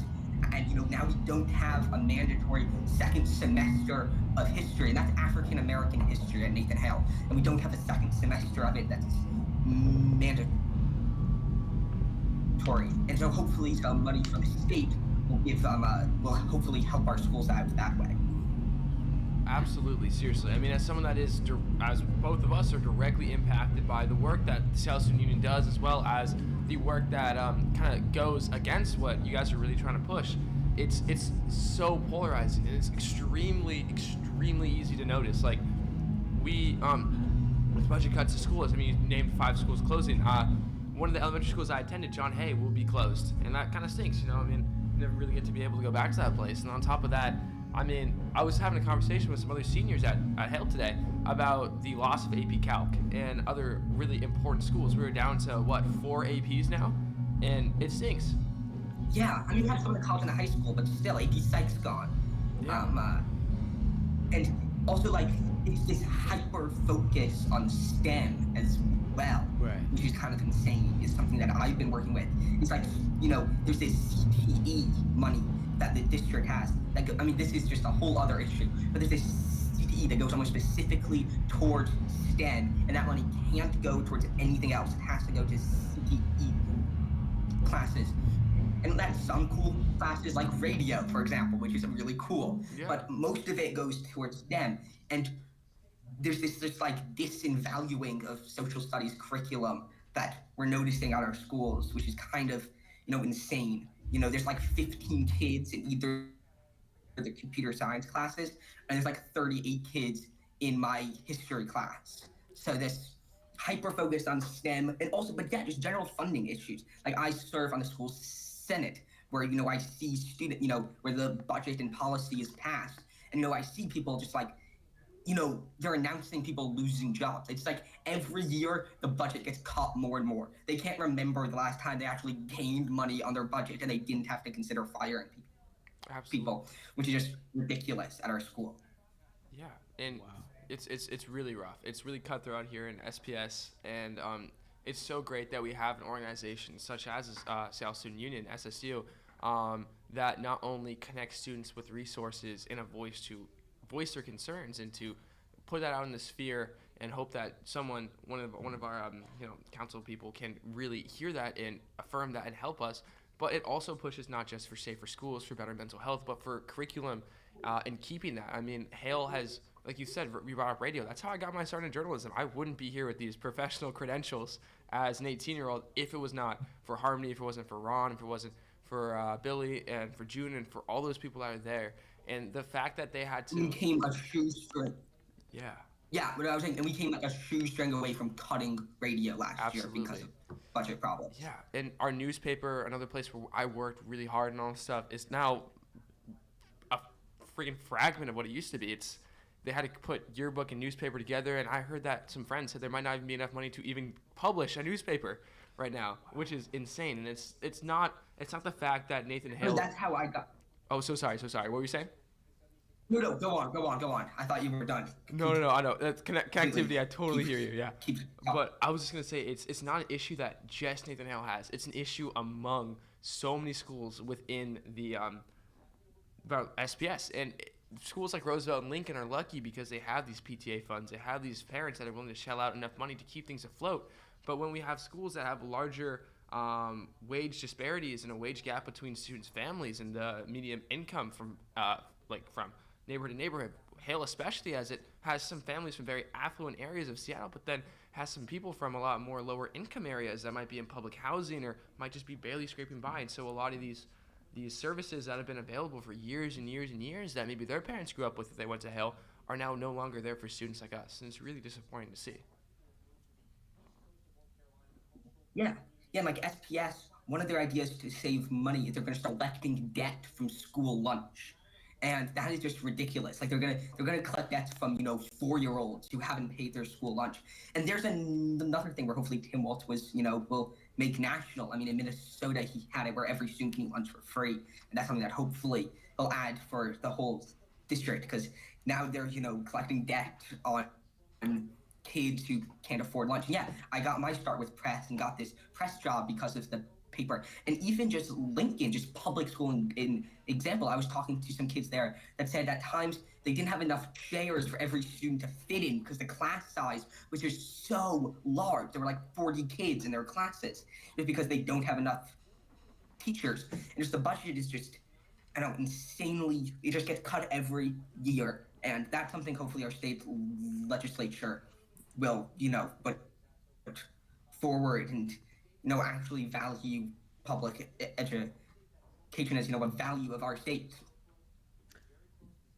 What you guys are saying, it really I think pins down to the point that this is kind of the issue with funding public schools with property taxes, is that it fundamentally does create these disparities, and I think it's clear that the state and the federal need to step up to kind of address it and enforce equity, and what you were saying about arts and social studies education, that really resonated with me because even though I'm not like an SPS student, that's something that you guys had a newspaper, you guys had a radio club. I didn't have that, and so I have to be here at the at GZ Radio. I had to go to KW to do that, to get those opportunities, and it's not fair. It's not fair that you guys got it taken away from you. It's not fair that I didn't have that chance.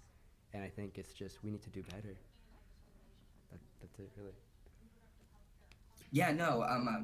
As a future social studies person, or anything that isn't currently STEM, Right. your education is not seen as as valued. All the there's the HOSA club and the TSA club and all the major STEM clubs and radio club or something involving social studies. You have to go out and fund yourself, and this is just a systematic issue where just on extracurricular stuff, there's, especially in Seattle area, there's so much Microsoft stuff, and Microsoft gives money to Hale's computer science program. But I mean, STEM's important, but it shouldn't be the only thing that's seen valued in our society.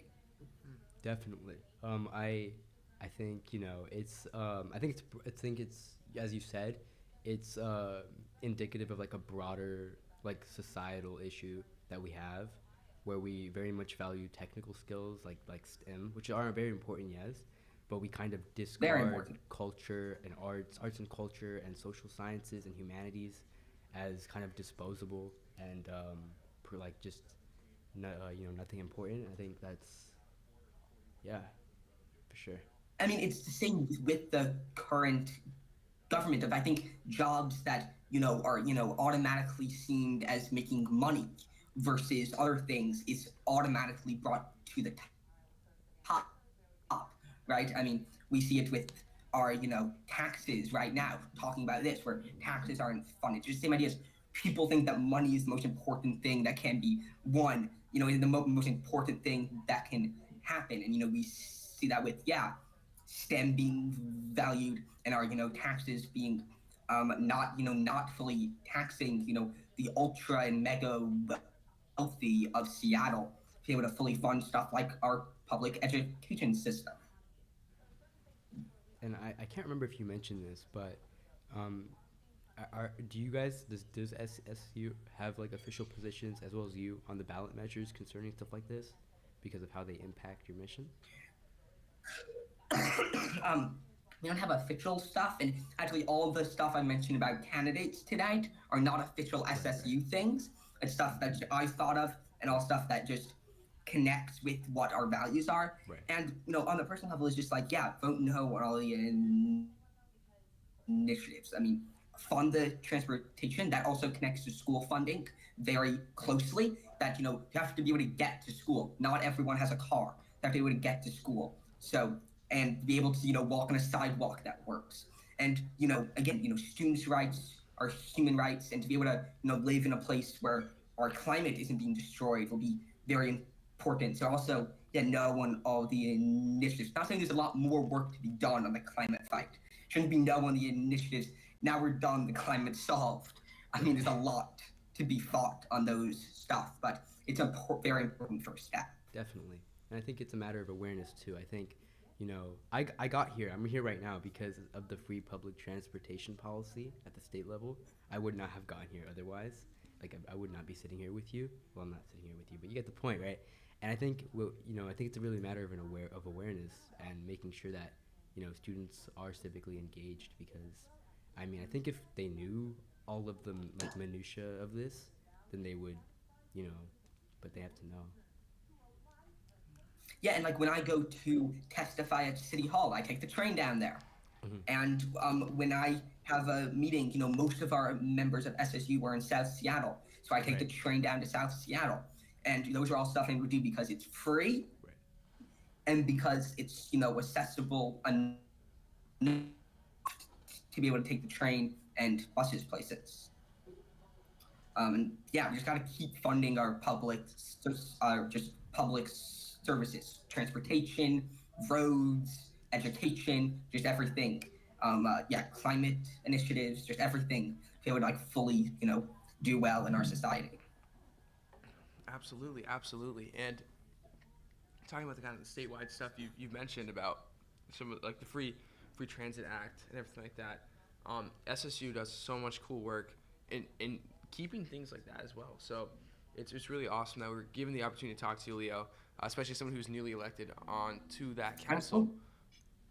Who's been newly elected on this council, to really be able to hear your insight as someone who's not only just new in this sphere, but someone who is so passionate about it, someone who's so driven, and who has really implanted themselves in this political landscape of students in Seattle. So thank you so much for all the work you've done, for all the work that SSU's done, and yes, it's really incredible because I know you and then Luna and some other people have worked extremely hard for student rights, and it's really awesome to see. It was great talking to you, man.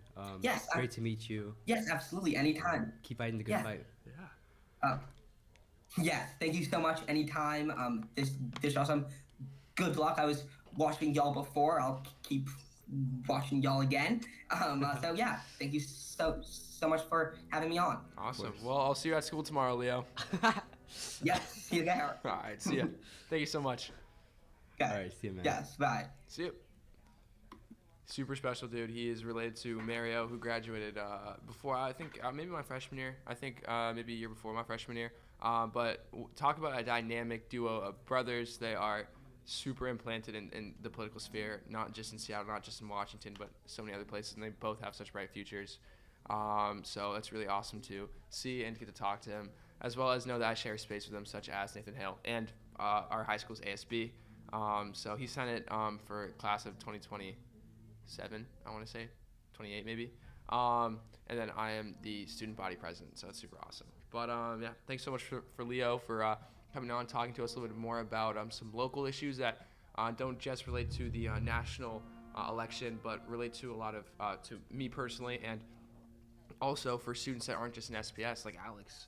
So it's super awesome to see kind of how a lot of that grassroots organization doesn't have just to be about elections, doesn't have to just be about policies that affect all of us, but can really hone in on certain issues, especially when they're needed. Because, man, I mean, we really need some change here in It's really Seattle Public Schools, for high school students especially. it's really inspiring too to see that work. You know, maybe there could be a Renton student union. I don't know. Maybe. Maybe. Get it but- started. but Get it's- started.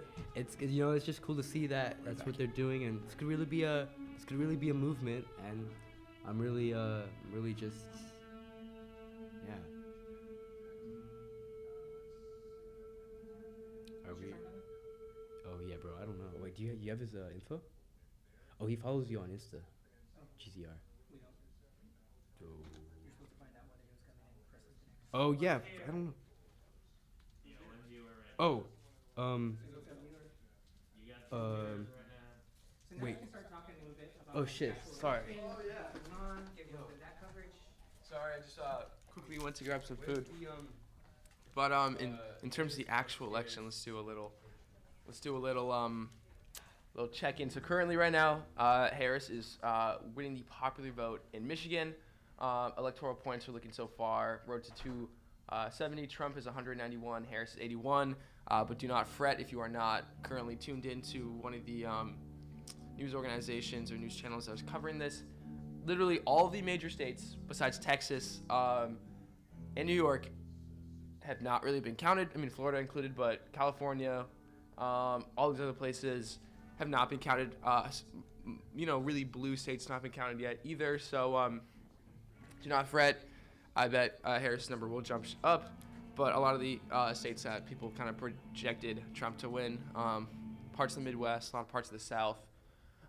Yeah, that's how it is. You know, Georgia is still up there. So hopefully, we'll see what's going on. But we're gonna switch over to quickly see what's going on in Washington. Would be extremely surprised if it goes red this year, but it's probably not. Huh? Oh, you want for governor? Well, we got Dave Reichart and Bob Ferguson. Bob Ferguson's a Seattle guy, pretty cool dude. And then Dave was also one of the detectives on the case that solved the Green River Killer, in like Auburn and parts of that. So some heavy hitting credentials. Really?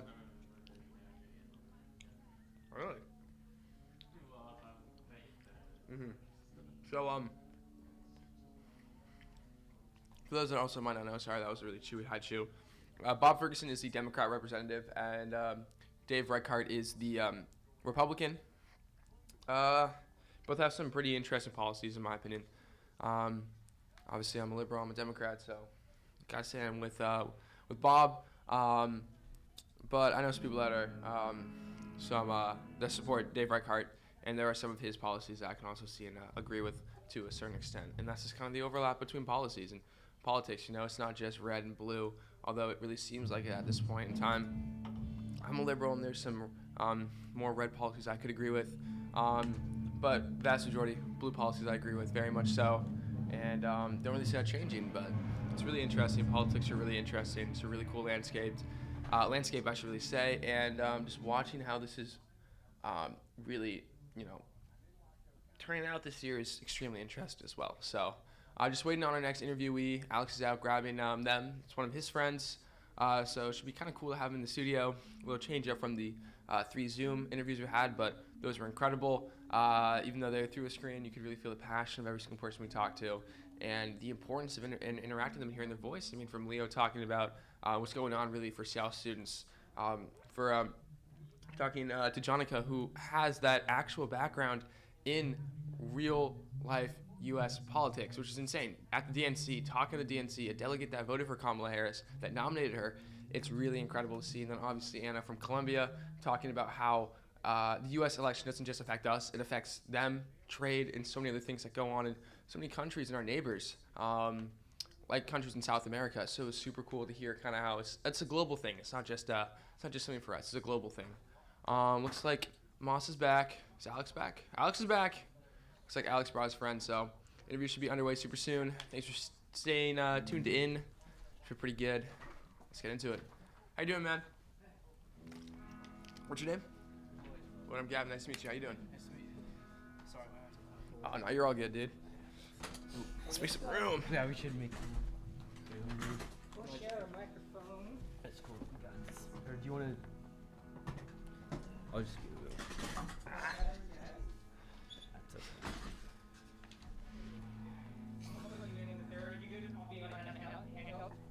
Yeah, I'm good with that. I'm gonna grab one more high chew.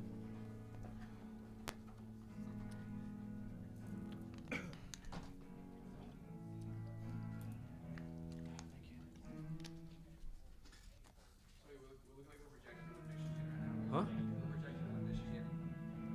She's first doing a Oh yeah, we have a huh? Yeah, we have a screen here with the it was like playing MSNBC earlier. Yeah, I'll And is Trump actually leading overall? He is. Oh my god, bro. It's all about the mail-in ballots. Yeah, I think. Oh yeah, that's true. The mail-in ballots It's might all lock. about the mail-in ballots. The once they count the mail-ins, maybe What? it'll. But I'm not gonna lie, I think Democrats are screwing Congress. Oh, probably. We're live. Let's have this conversation on mics. Oh, word. Okay. Might as well. All right. Bet. So this is Lloyd. Yeah. If I say your last name, bro. Oh yeah, hey there, I'm Lloyd. My last name is Reddy as he requested.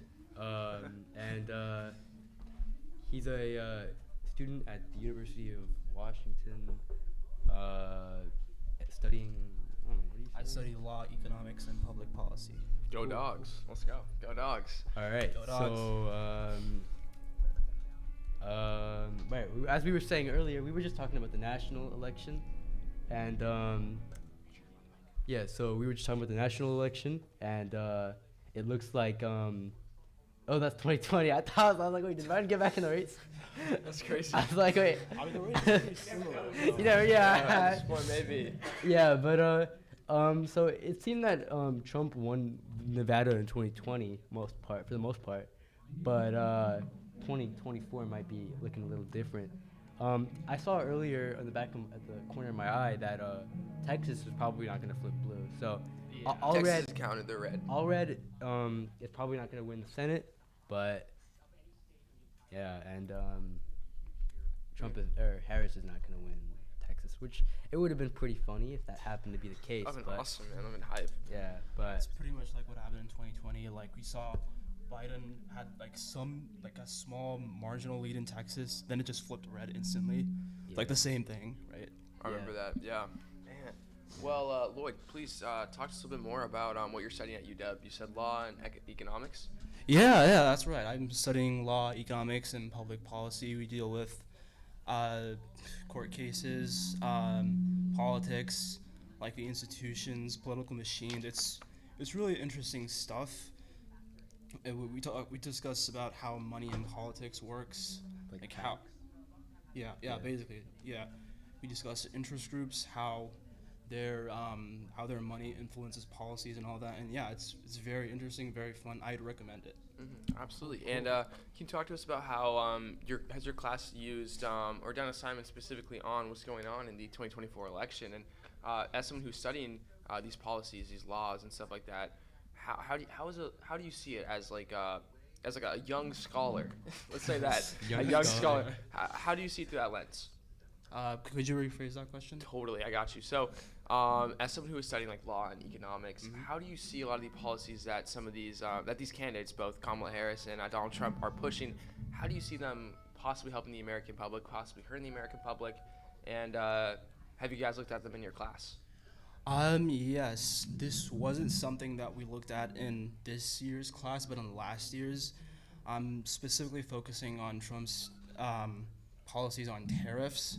Like he's been pushing for like as much as like 50% tariffs on all imported goods. I think it was 60.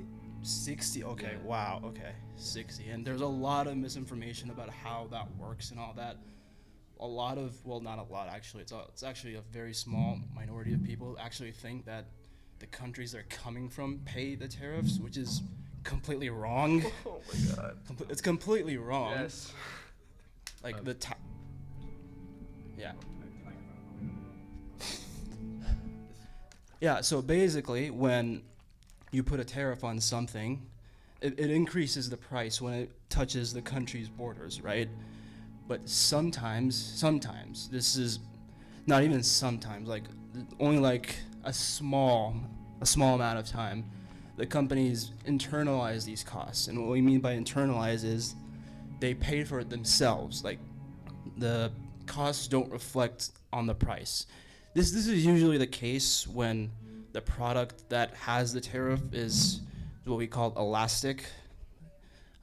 This concept of elasticity, it's basically when companies can supply a good faster than the change of price. So basically, if they can supply, if they have a lot of that good, they basically don't really have a huge incentive to reflect that tariff on the prices.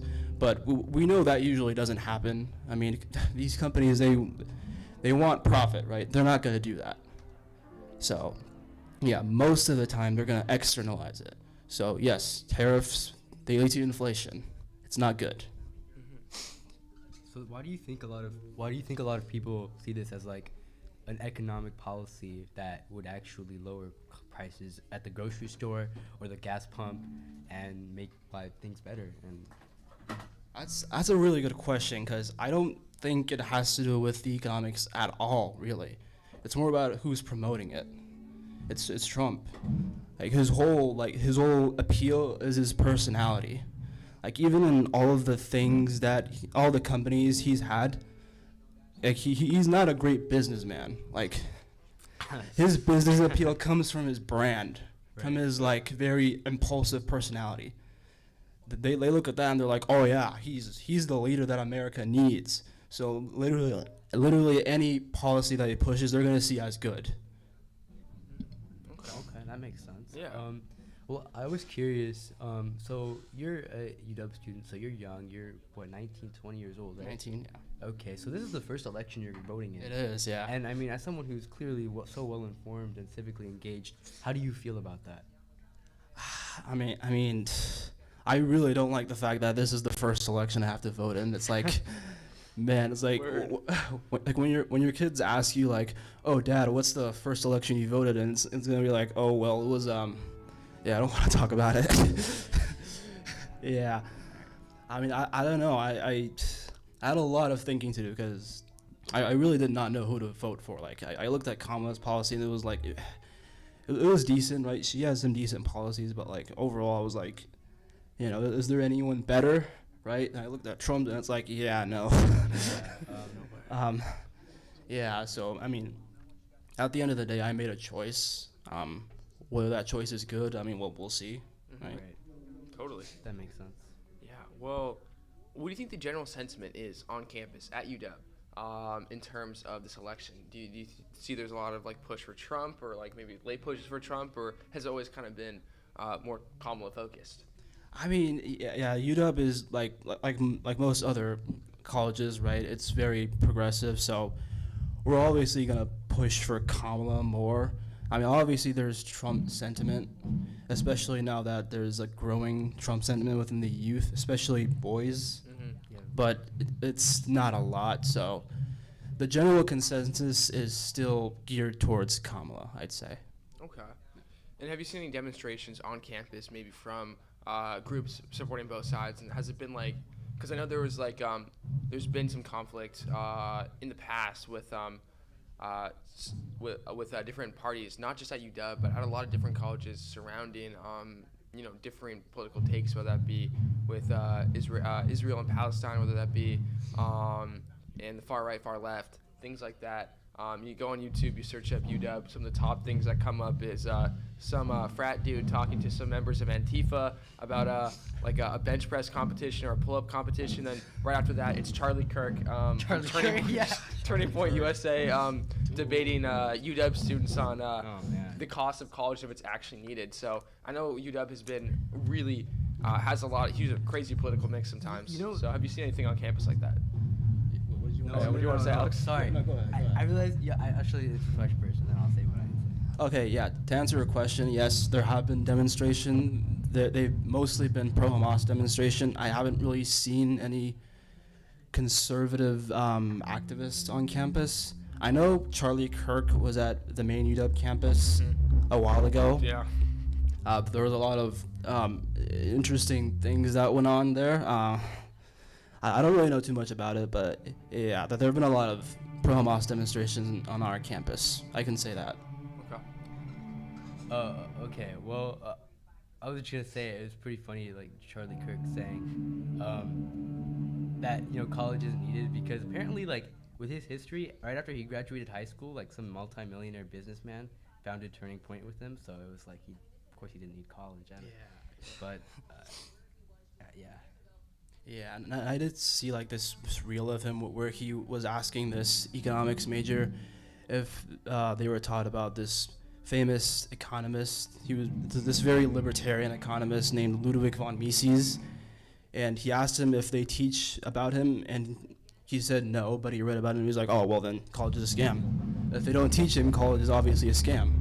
And I was just like, So just because they don't teach your favorite economist, it's a scam. Yeah, that's wild. Yeah. On both sides, these media outlets, whether it's Turning Point or I know what the liberal or the Democrat counterpart of it what it's called, but it's so crazy. It's really both sides can be kind of really insane sometimes, and I don't know. I think showing them to a college and debating whether classes that are specifically taught at that college where students attend because they want to take those classes.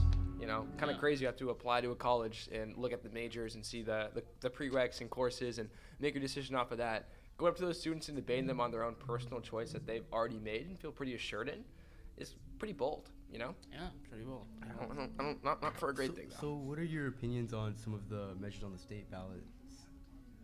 You gotta be more specific than that. Which measure? I guess all of them. Just the measures like repealing the Climate Commitment Act. Yeah, sure. We can talk about that. Or just like I guess what are your takes on? I mean, did you vote on them? Yeah, I did. Yes, I voted no on all of them. Well, why? Okay. All right. Sure. Let's start with the Climate Commitment Act. So, this act passed in 2021. It basically created this whole system of cap and invest system with carbon emissions. Is basically where the state caps carbon emissions for companies at a certain amount, and if they go above it, they have to purchase these things called I forgot what they were called. Carbon credits or something? Yeah, carbon credits, something like that. And these basically can be purchased from other companies who are below that threshold, and it essentially created like a market for it, right? Which is pretty good for the economy, I'd say, and it does reduce emissions. So I was like, yeah, we should keep this. This is good. That makes sense. Yeah. What do you think about it? Well, I mean, I can't vote, so. But you can still have an opinion on it. Yeah. I mean, I genuinely, I looked into the reason, why they're even on the ballot. And from my understanding, basically, this multimillionaire guy, hedge fund manager from, California or whatever, I forgot his name. But he had basically just he lobbied to get it on the ballot because he was trying to, influence the policies of the state. But yeah, hopefully Washington rejects all of them. I mean, I think I have faith in the voters sometimes. Yeah, I'm assuming he funded them to get past all the taxes in California. Yeah, the one I'm thinking of is the repealing of the capital gains tax. Yeah, that one is crazy. That one is wild. That's just. Yeah, at first I wasn't very informed on it. I was thinking, okay, well, we don't need that many taxes, right? But then I looked into it more, and it apparently just taxes 7% of all capital gains over 250,000, which I looked into it more, and only about 4,000 households in the state make that much in capital gains. Only 4,000? Yeah, only 4,000 households. So it taxes 7% of all of 7% of all capital gains in 4,000 households. Yes. In the state. Yes. In the state of how many million people are in Washington? Around 7 million. Oh. Yeah. That's crazy. That's such an obvious. I think it's pretty obvious policy that's trying to benefit, a very powerful and wealthy minority that doesn't benefit Yeah, no one does. Anyone else. 99%. That's crazy. Yeah. Looking at this, it says that the votes are being counted in all the swing states. Yeah, so we do have, for the viewers that maybe just be tuning in, or probably have already heard this a few times from me, but we do have the screen off to the side showing us live updates on the election. And currently right now it says, as Alex said, votes being counted in all swing states. Right now, for the House, we got 88 for the Dems, 131 for the Republicans, and it looks like Kamala's a projected winner of Vermont. Let's go Vermont. It's still a pretty large deficit with Dems. They're tied in Virginia. What? Net spend lock in. Anyways, it's really crazy. But so currently right now for the electoral votes, we have 91 for the Democrats and 201 for the Republicans. But just note, California has not voted yet, or haven't gotten their votes yet. Washington has not voted yet. Oregon and much of the West Coast has not been included. Really only the Midwest, parts of the East Coast, and the Southeast and Southern states. So this has the ability to completely flip. Hopefully it does. We will see soon as voting comes to a close in a lot of these states soon.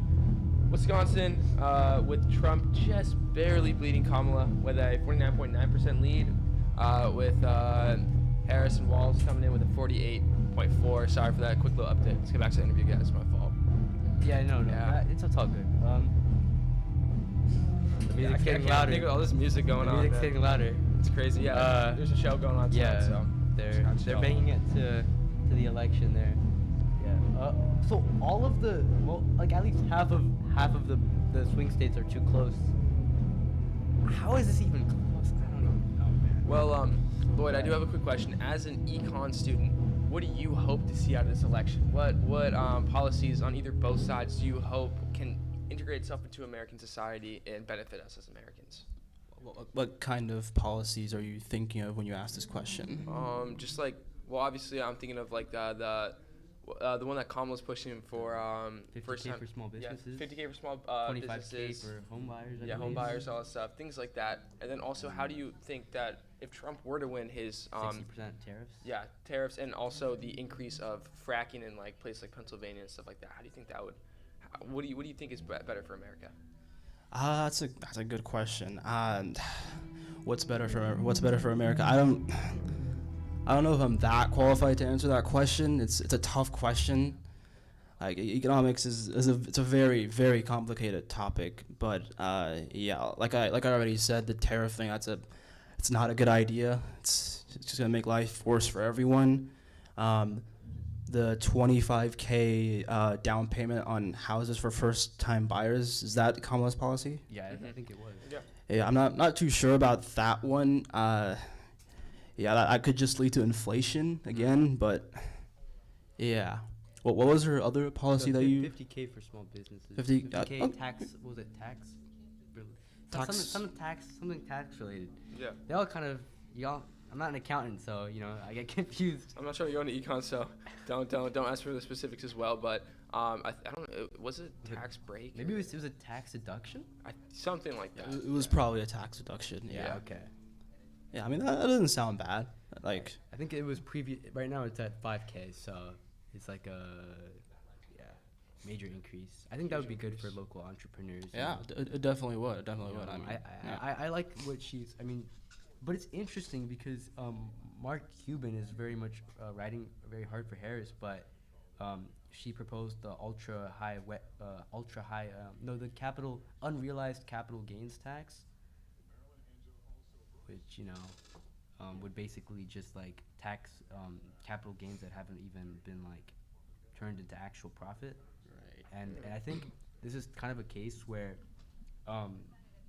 similar to Elon Musk, where it's just kind of billionaires will kind of keep influencing campaign policy regardless of the promises.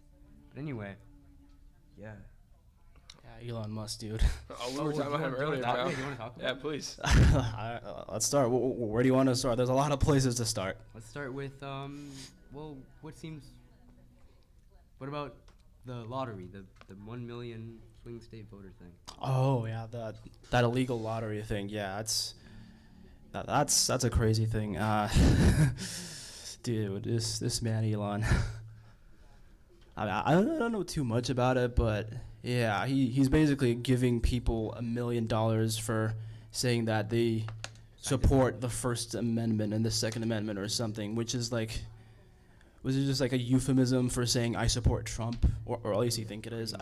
Yeah. But it's like, it's weird because it was just released today because a Pennsylvania judge ruled that it was legal because like his lawyer argued that it's not actually a lottery. The 1 million winners of the lottery they were selected. They're actors. That's what his lawyer said, and that they were selected beforehand. So Michigan being too close to call is wild. But anyway, yeah. So I think this is just another case of billionaires influencing elections, and in a way that's. I think the thing is, billionaires tend to be very. They tend to use dark money, but Elon is trying to use this platform, and he's very visible about who he supports compared to most other super PAC donors. Yeah. Pennsylvania, Michigan. I'm sorry, it's starting to get really interesting in the election currently right now with a lot of these states finally coming in with most of their votes and getting close to that 100% in some states. Michigan should have been an easy blue, I feel like. What do you say? Michigan? Yeah, it should have been an easy blue, but it makes sense with the Biden administration's foreign policy right now. This is Iowa right now? Okay, 94% in with Kamala in the lead. That's pretty good. But no, I mean, I don't know if Michigan has had all of its counted. I think it's somewhere in the 50 to 60% range. I could totally be wrong. But we will definitely see kind of how it's going right now. Sorry, Iowa says 45% in the entire state, but it looked like they were looking at a specific area. Doesn't that the Seltzer poll was wrong because I think it was Ann Seltzer who said that Harris would win Iowa. We don't know. But it seems like statewide, that's not going to be 47% right now, and it's. But it's too early. Yeah, it's way too early to call. But yeah, as you. Massachusetts. So she won Massachusetts. She won Mass. That's cool. Anyway. Yeah, we just gotta really have the West Coast hit. I mean, the West Coast, we all know that's gonna just be straight blue. Yeah. Jeez. Oh man. Okay. I had a friend. I'm not trying to expose who. But he is currently betting on the election, and I know a few other people are doing that as well. So I don't know. It's definitely really interesting. Was it? As an econ student, do you think it's ethical to gamble or to bet on elections like this? I mean, betting on elections, that's something kind of unheard of. It's like a whole new thing. I mean, no, I don't think it's ethical. I mean, this is democracy. You're not supposed to bet on democracy. Right, I get there's a huge appeal to it, but yeah, it's not ethical. I mean, it kind of does play into the whole like classical liberal mindset of the whole country, but still. Yeah, when I think of betting on the election specifically, I really think of like more like conservative values, like free market stuff like that. Like you hear like a lot of the finance bros and a lot of that stuff tend to vote right. The libertarians. And I feel like this is definitely something that they would be really into because like more money, yeah. Let's go. Focus in on 100 on Trump. I think it also incentivizes election interference though. You think so? It I mean, absolutely. I mean, totally if you're betting on it, right? Like, oh my gosh. What about if you bet about other states' policies if you think it was like a yes or no, or like who wins? I don't know. I mean, I'd say. If it's a different state, you can't affect it. Okay, but That's true. I mean, that doesn't mean you can affect it. Yeah. I think we just shouldn't bet on elections generally. I think it's just it's a really weird idea. As a general rule, I think we ought to just let democracy run its course. Mm-hmm. I think I would extend that to things like super PACs and dark money as well. Dark money. Dark money. That's crazy. That's what they call it Yeah. because it's like hidden. Yeah. It's insane. I think like genuinely, it's like I love my country. I love America, and I'm very blessed to be in a position where I'm able to have all these opportunities. True patriot, right? So here. many people are. True patriot. But it's so crazy to at this point that our politics are so theatrical, so much mudslinging, so much just like just disgusting, just like slop, just poured on everyone's like For You page, people's Facebooks, people's TVs. About like who to vote for, who not to, and we're literally to the point where we have nicknames for each other. Like Kamala's nickname is like the border czar. Like I don't like Tell Abe Lincoln that, man. I don't think he was like going around saying like his opponent was like what? I don't know, an The insult back slavery then. czar? I don't know, Yeah, man. I don't know, slavery czar. Like it's pretty crazy to the point where we've gone to where it's obviously gonna be a huge deal because it is our entire country. Yeah, I and know, it's who we're but leading for the next 4 years. I think a big thing here is just this whole thing, like the electoral college, like EC. yeah, that stuff is horrible. It's unnecessary, and honestly, it's antiquated, and it's literally just a relic of slavery. So I don't see the point in. We should reform it, or we should Get rid of it? just abolish it. Honestly. It is really, really interesting to see, and just in general, it's honestly really terrifying to see how you can just have like what Elon Musk, the Nelk Boys, and like all these other like people just endorse you and just have like people like love you for that, you know? Yeah. It's insane. Yeah, Yeah. definitely. And I think a lot of this has historical roots to it. Like, we were founded on the idea that we wanted more capitalism. Like, Britain did not allow us to trade with other countries. They said, you only trade with us, that's it. And we were like, no, we want more capitalism. And basically, that became our entire culture. Money, more money. And that kind of seeped into our elections and pretty much everything else, where everything is about money. Yeah. Yeah. Definitely. Totally right. Man, it is gonna be a crazy one. So I don't know. And it's a bit of a lull period, so what do we have next? Do we have any We have something coming up from Kenshi Kills, I believe. Oh, Kenshi Kill. gotta wait That's a for hot Moss to new come back. artist. In the Yes, underground. Sir. Yes, sir. Why are you laughing, Johnny? It's not funny. It's not funny. No, this is gonna be great. We're gonna have Lloyd give us a Lloyd, you're gonna be giving us a blind reaction to Kenshi Kills. You know, let us know how you feel about her music. She is affiliated with Ground Zero Radio. She's affiliated with us, so yeah, she's super talented. I like her music. It's pretty good. It's All right, great. go ahead. Well, we're gonna wait for Moss to get back here because I think he has a specific plan on how the song will be integrated into Pause the live stream. tonight's thing. What's up? Probably not, Johnny. Can we pause the live stream? No? Oh, yeah, It's that's a what I live was thinking. stream. It's a live stream. It's either you stop or go. For real. Yes, sir. What No, do we- what can I should like we- throw up like a weird ass like little like PNG where it's like I'll be right back or something like that. I don't Where's it? wanna make that. Where's it? We gotta get a GZR Yeah. one where it's just was like Just a graphic. yeah. Yeah, So I it's told like- Moss I was gonna ask one of our graphic designers to make like technical issues. Oh yeah, and then just like But like some like disappear really for, loud Even, noises. Like, you can do that for like podcasts and stuff. But we're like, Yeah. Yeah. Because I want to swing towards a bit more multimedia. Actually, I don't even know if the other people we asked for interviews got back to us. Here, pull up a Check. PNG on that computer that says we'll be back. And then No, like I. I don't know if this is Okay, so she's slightly leading Virginia, apparently. We in the It's like VA. so- We in the VA. Richmond. VA. Richmond. So marginal. Yeah. Yeah. yeah. Lloyd, I talked to my other friends at UW right now. Are you a freshman there or a sophomore? Sophomore. What is the best dorm on campus? What is the best dorm on Best campus? dorm on campus. I mean, honestly, I only dormed the first year, and we only had one dorm there. This is like the Bothell campus. Okay. So yeah, we only had one dorm there. Now they have two more, but yeah. So obviously, I'm gonna say Summit Hall is the best. Summit Hall? Yeah. Okay. I have a few friends at Seattle, and they're like all like talking about like Oak and Willow. Oh yeah. Okay. Yeah. There's a lot of dorms there. Mm-hmm. Yeah. Hold up. We just need like Wisconsin, Michigan to lock in. Yeah, Michigan and Pennsylvania. Pennsylvania needs to lock in. I don't Mhm. know what that's about. Green Bay, how could you do Bro, this to that- me? I hate the Packers now. Joking. I I like the Packers. I never cared about the Packers. Aaron Rodgers went on a generational run there. I had my bunch of teachers in elementary school rode hard for the Packers, and so Mhm. it made me like just turn me off the Packers. My mom's a huge Packer fan, like huge. She's from Wisconsin, so Oh really? yeah, she's from Wisconsin. She's from Madison. Down there, she went to the other UW, then went to Michigan after. That's pretty cool. Shout out my mom. Shout her out on the live stream. Hi, we mom. should elect her instead. No, I'm okay. I love her, but no.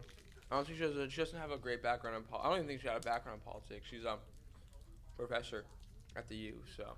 Depends if maybe she. studied. It's politics, and go for it. Social work. Oh, Yeah.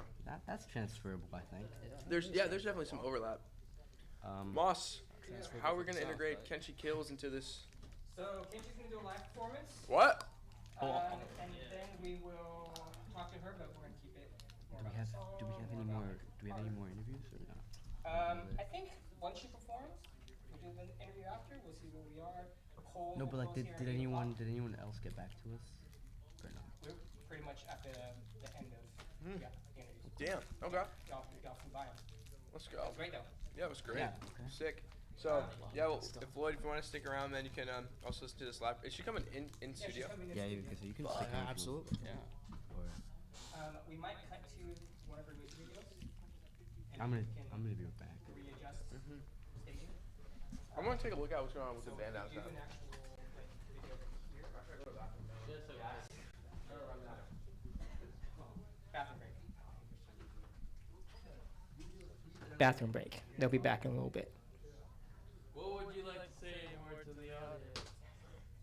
One person. Do you have any special talents? Any special talents? Nothing about special talents, but I will say, I know it's a little late, but if you haven't voted, please do. Very important, very important. Even if it seems Got like half it's an not. hour. But Half an hour. 33 minutes. Get your vote in. 33 minutes. Vote. Do you have any commentary on what's happening right now? Jeez, we're not getting any updates with our local. It's probably gonna start fast updating by 8. What type of food do you want?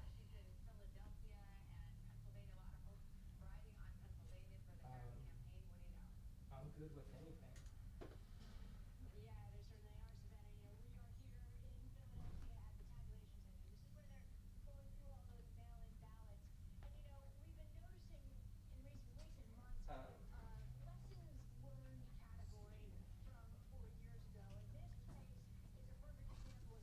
Do you want to pick this up for Johnny? Up to you. If you call it social entry, then yeah, then we'll just put the meeting on. Okay, awkward, by the way. Let's mute the mics. And then we will cut to. Your emails. We'll do a Kenshi playlist right now. Oh, it's already on screen. It's already on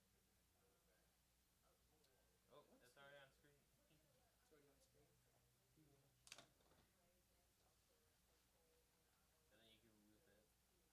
And then you can loop it. Are you gonna play it? Good evening. Here's what's happening. We're interrupting our broadcast to bring you this special report. I also have to warn you that what you're about to see almost defies description, and some of you may not want to watch it. I don't really wanna stress about it. I don't even wanna know. Go ahead, get loud about it. When you feel alone, how you gonna lie to me? How you gonna lie to me when you was at the table eating for free? How you gonna lie to me? Watch for preacher man, yeah they say he's on the run. Busted up the head, last seen he's got a Gone. Speak the word of Christ, we sing your song. Beat the same old lies, we twist his tongue. Tell me that a man made all the dreams. Crystal colored lights, nice fancy things. Big diamond rings, not what it seems. So why you gotta lie to me? I don't really wanna stress about it. I don't even wanna know.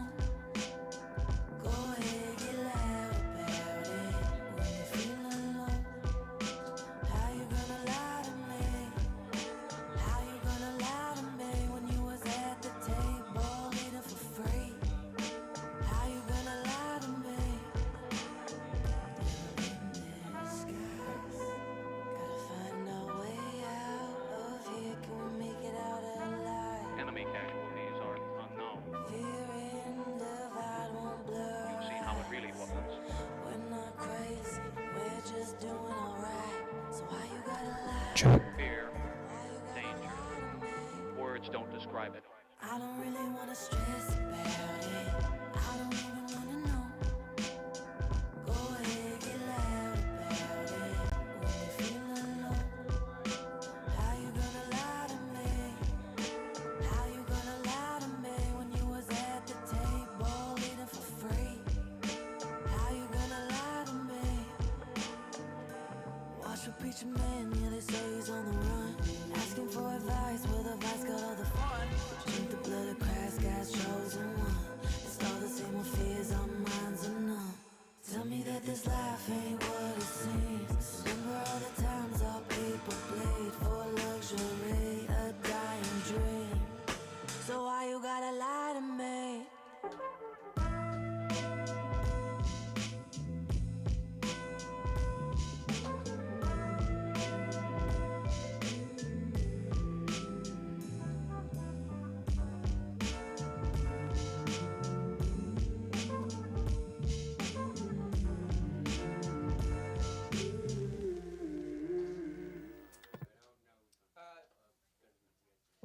Did you loop it, Johnny? I always forget it because some music videos.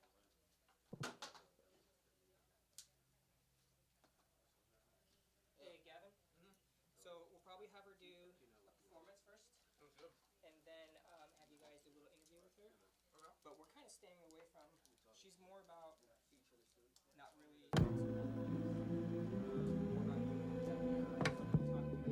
This is a Channel 7 News Scene. Channel 7 News Scene. Good evening. Here's what's happening. We're interrupting our broadcast to bring you this special report. I also have to warn you that what you're about to see almost defies description, and some of you may not want to watch it. I don't really wanna stress about it. I don't even wanna know. Go ahead, get loud about it. When you feel alone, how you gonna lie to me? How you gonna lie to me when you was at the table eating for free? How you gonna? Oh wait. No, it's a long. It's a back there. I'll just go you up. I'll pick it up. Johnny, you just help. Something just happened to the computer. Look for the art too.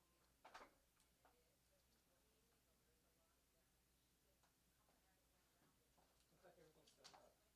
I think you might have misclicked something. Cause this completely just shut. Did we flip a switch? Oh, so I see burning bread. I see Marianne. I see cheap awesome sauce. Where's my goat Leo? ... And hey lads. Antonio. Why is burning red? I don't know, Antonio. This is a Channel 7 News Scene. Channel 7 News Scene. Good evening. Here's what's happening. We're interrupting our broadcast to bring you this special report. I also have to warn you that what you're about to see almost defies description, and some of you may not want to watch it. I don't really wanna stress about it. I don't even wanna know. Go ahead, get loud about it. When you feel alone, how you gonna lie to me? How you gonna lie to me when you was at the table eating for free? How you gonna lie to me? Watch a preacher man, yeah, they say he's on the run. Busted up the head, last seen he's got a Gone. Speak the word of Christ, we sing your song. Beat the same old lies, we twist his tongue. Tell me that a man made all the tricks. Crystal colored lights, nice fancy things. Big diamond rings, not what it seems. So why you gotta lie to me? I don't really wanna stress about it. I don't even wanna know. Go ahead, get loud about it. When you feel alone, how you gonna lie to me? How you gonna lie to me when you was at the table eating for free? How you gonna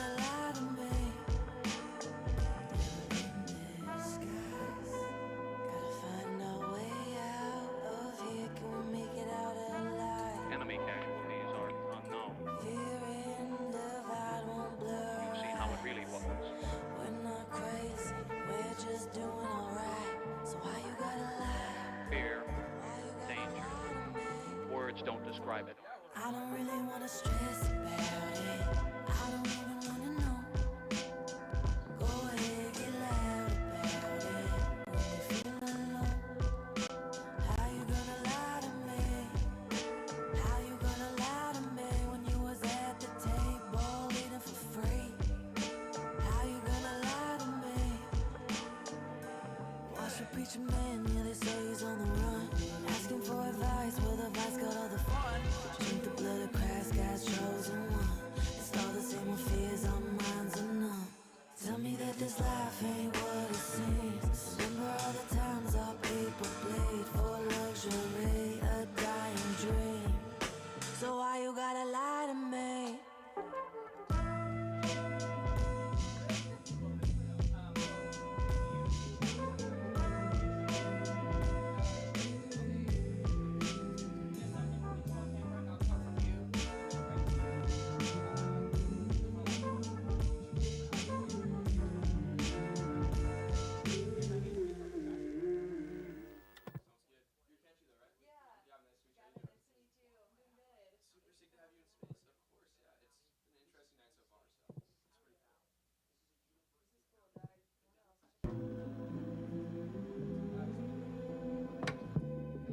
This is a Channel 7 News Scene. Channel 7 News Scene. Good evening. Here's what's happening. We're interrupting our broadcast to bring you this special report.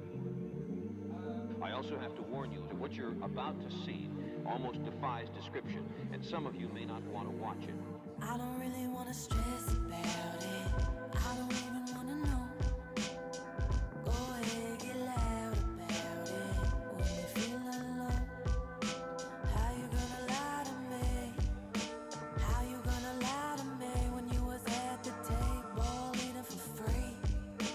How you gonna lie to me? Watch for preacher man, yeah, they say he's on the run. Busted up the head, last seen he's got a gun. Speak the word of Christ, we sing your song. Beat the same old lies, we twist his tongue. Tell me that a man made all the dreams. Crystal colored lights, nice fancy things. Big diamond rings, not what it seems.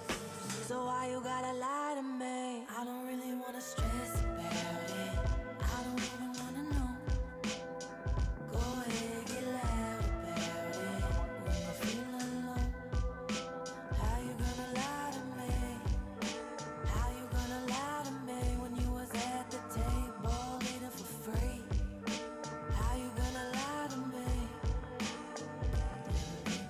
Disguise, gotta find a way out of here. Can we make it out alive? Enemy casualties are unknown. Fear and divide won't blur. You've seen how it really was. When I cry, so why you gotta lie? Fear, danger. Words don't describe it. I don't really wanna stress about it. I don't even wanna know.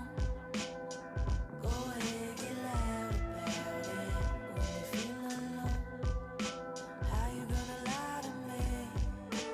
How you gonna lie to me when you was at the table eating for free? How you gonna lie to me? Watch a preacher man, yeah, they say he's on the run.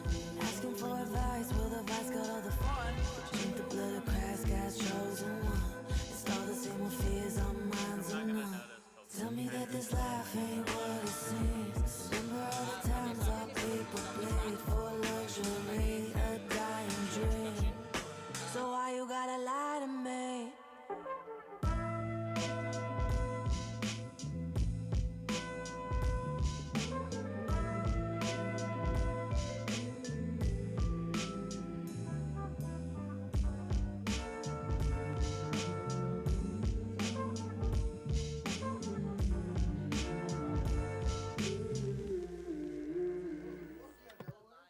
Yeah. Huh? We got Delaware though. Okay, that's not surprising though. I'm surprised by Delaware. Really? Delaware is Delaware's Delaware. Biden's state. They elected Biden for 40, 50 Has Minnesota come in yet? they'll probably get Minnesota. Minnesota is small. Yeah, that one is expected. Florida used to be a swing state back then. Froze. It froze. Can't find the mouse. Be careful when you pump it. Should like blow up. It's the It's kind of a shame that the politicians we trust to really love God. We could have got, but I get it, they're busy. Yeah. Good evening. Here's what's happening. We're interrupting our broadcast to bring you this special report. I also have to warn you that what you're about to see almost defies description, and some of you may not want to watch it. I don't really wanna stress about it. I don't even wanna know. Go ahead, get loud about it. When you feel alone, how you gonna lie to me? How you gonna lie to me when you was at the table eating for free? How you gonna lie to me? Watch for preacher man, yeah, they say he's on the run. Busted up the head, last seen he's got a Gone. speak the word of Christ, we sing your song. Beat the same old lies, we twist his tongue. Tell me the man made all the tricks. Crystal colored lights, nice fancy things. Big diamond rings, not what it seems. So why you gotta lie to me? I don't really wanna stress about it. I don't even wanna know.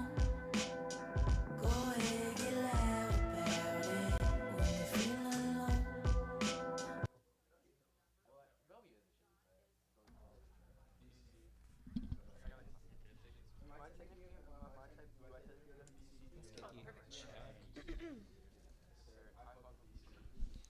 Check.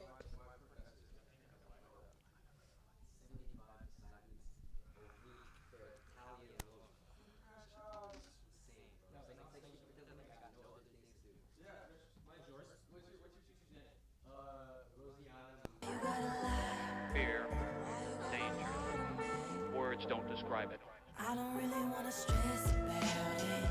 I don't even wanna know. Go ahead, get loud about it. When you feel alone. Oh.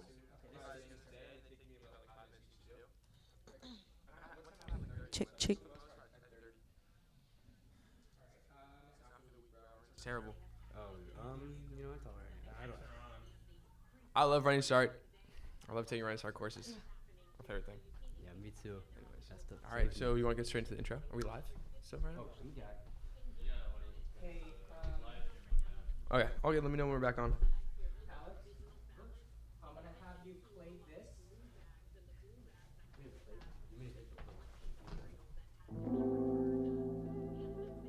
it latching down?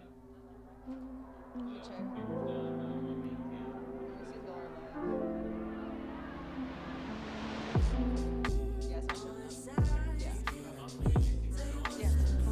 Oh, what's the news? Oh, what's the news? Oh, I really gotta wait and be. All this time is killing me. Say, what's the news? Oh, what's the news? Oh, what's the news? Yeah, I wonder what they see through TV screen. Static excuse. Reflecting on youth is what the people say. Go on, live another day. Go on, live another way. Where is the proof? Don't blow. Yeah, that should be good. Cause you said we live. Yeah. Johnny's gonna try to control it.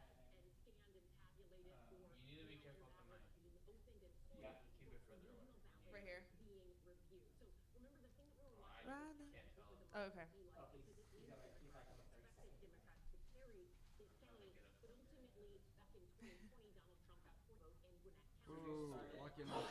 Bless you. The way Gavin do the actual introduction. Totally. Hey, thanks for tuning in again. We got Kenshi Kills here live in the studio, about to perform. The song's "What's the News," right? Yeah. And is it one of your newer songs, or just like a song you've had for a little bit? It's been out for a little bit. Okay, gotcha. Performing her song, "What's the News." Like, take it away, Kenshi. Let's do it. Is there anything you want me to like mention also about the song, or is that all good? I think that, yeah, that should be good. Sounds good. Thank you. I got you. Are we live? We running? Yeah, stay freaky the whole time. I literally said it. Johnny.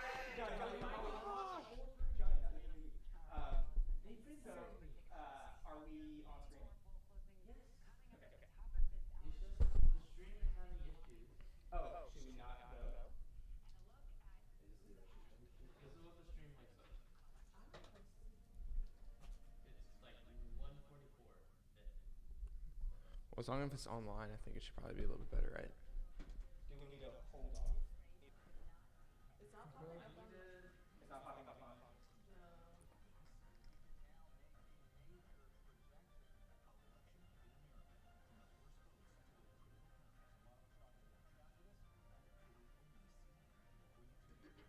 So funny that it keeps running all of a sudden.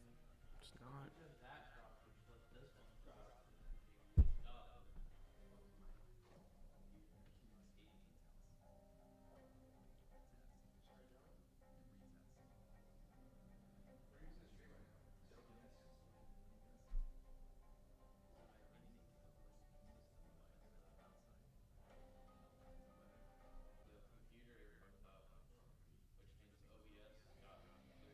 Probably something that's super fun and then fuck. I think because something got bumped.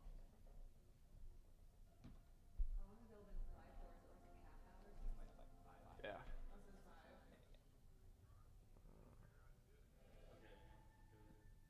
We're good? Spooky.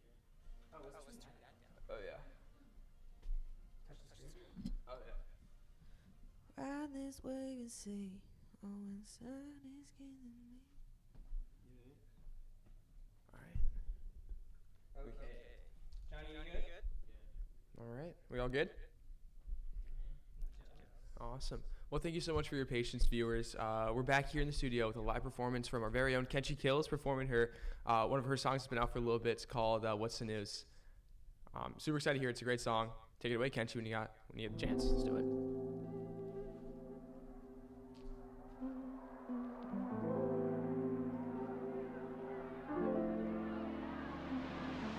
Ride this wave and see. Oh, inside is killing me. Say what's the news? Oh, what's the news? Oh, what's the news? Oh, I really got a way to be. All this time is killing me. Say what's the news? Oh, what's the news? Oh, what's the news? Yeah, I wonder what they see through TV screen. Static excuse. Reflecting on youth is what the people say. Go on, live another day. Go on, live another way. Where is the proof? Don't blow my short fuse. Ride this wave and see. Oh, inside is killing me. Say what's the news? Oh, what's the news? Oh, what's the news? Oh, I really got a way to be. All this time is killing me. Say what's the news? Oh, what's the news? Oh, what's the news? Oh, no, no, no, no, misplaced. Fill our minds up with disease. Going crazy, going stupid. Oh, no, no, no, no, misplaced. Got me smoking up my grave. Going crazy, going stupid. Cause I live in this reality where people don't live honestly, and shadow seems to cover up our light.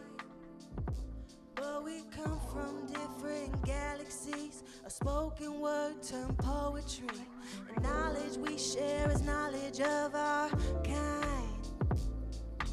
Ride this wave and see. Oh, inside is killing me. Say what's the news? Oh, what's the news? Oh, what's the news? Oh, I really got a way to be. All this time is killing me. Say what's the news? Oh, what's the news? Oh, what's the news? Say what's the news? Oh, what's the news? Oh, what's the news? Say what's the news? Oh, what's the news? Oh, what's the news?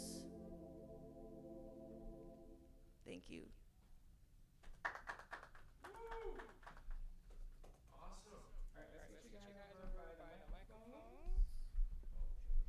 Yeah, we're gonna do a little interview. Let's lower this.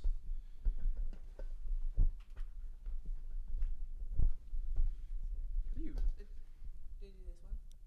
Right here. What's up? Oh, are you just interviewing me like here? Or? I guess so. Yeah. I guess we're just gonna stand. Okay. Well, I'll be standing in the interview. All right. Well, Kenji, thank you so much for the awesome performance. It was incredible, and I'm sure our viewers really enjoyed it as well. Can you talk to us about the creation of that song? What really sparked that interest to write a song about, news and everything like that? Yeah, I think like during that time there was just a lot of things going off, especially about like Palestine and just everything else happening in the country and with all over the world. So I just wanted to write something that kind of I was able to put what I felt in the moment down in that kind of like a time capsule of all that going on and put how I felt slash kind of how we all as people can do something about our current circumstances. Awesome. Thank you so much for the response. Really appreciate it. Alex, you want to ask a question? I'm blanking. Oh, good. You're all good. I can keep it going. I got you. Let me know. You got it. Yeah. So you've been working with GZR for a little while and making a lot of music that's been featured. We were just playing a music video before you came in. Can you talk to us what really got you into wanting to be like a musician, and where some of your influence from, like the production side of like some of the beats and stuff like that? Like what made you want to be a musician, and who are your influences? So I'd probably say I've wanted to be a musician like my whole life, but I kind of was not really taking it as seriously when I was younger just because I was like involved in sports and just other extracurriculars. So I didn't really take the time to pursue my passion in that way. So once COVID hit, I like really took the time to make music. I wrote my first EP, did the beats myself, and then just kind of really dove in from there. And I've been inspired by everything, honestly. Like I love old school hip hop, specifically like East Coast rap. I love like Erykah Badu. I like old school or like blues and jazz, kind of like Nina Simone and Billie Holiday. Like I love all types of different sounds. I try to incorporate those within my own music. I'd say I have like a lo-fi also bass because I just love lo-fi and those kind of just psychedelic, kind of spacey sounds. Yeah, well, that was definitely really prevalent in What's News. I could hear kind of that lo-fi kind of actions of the beats and all that stuff, and some of the incorporation of sound effects was really cool, especially when the static kind of came on. We were kind of, I guess, I don't know how to say that, but when you were kind of, I don't know. Yeah, it was kind of going off together and stuff. It really meshed well. And yeah. Yeah. I think music is very important in unifying people, especially during this election time. I think that it's important to remember that we are all one. There's a saying in La Kesha Lakin, it's a Mayan greeting actually, and it means, I am you and you are me. And I think that's very important during these times to not see the separation and the divide and the fear that is created among all forms of power, no matter if we're in America, no matter if we're out in other countries. I think we all share a collective experience. And so by bettering ourselves and in doing that, understanding who we are and respecting ourselves, loving ourselves, we can then bring it to our communities and the people outside of there. And I think music does such a great job of that by unifying people. When you want to say something, you have a voice, you're up on that stage, and you can bring people together to say something collectively. That's I feel like the full definition of we are all one in that space and time. Absolutely, yeah. And you kind of talked about music being a unifier, and we know that's a really big part of what you try to incorporate into your music. What was the influence for that? What really made you want to use music as a device to bring people together?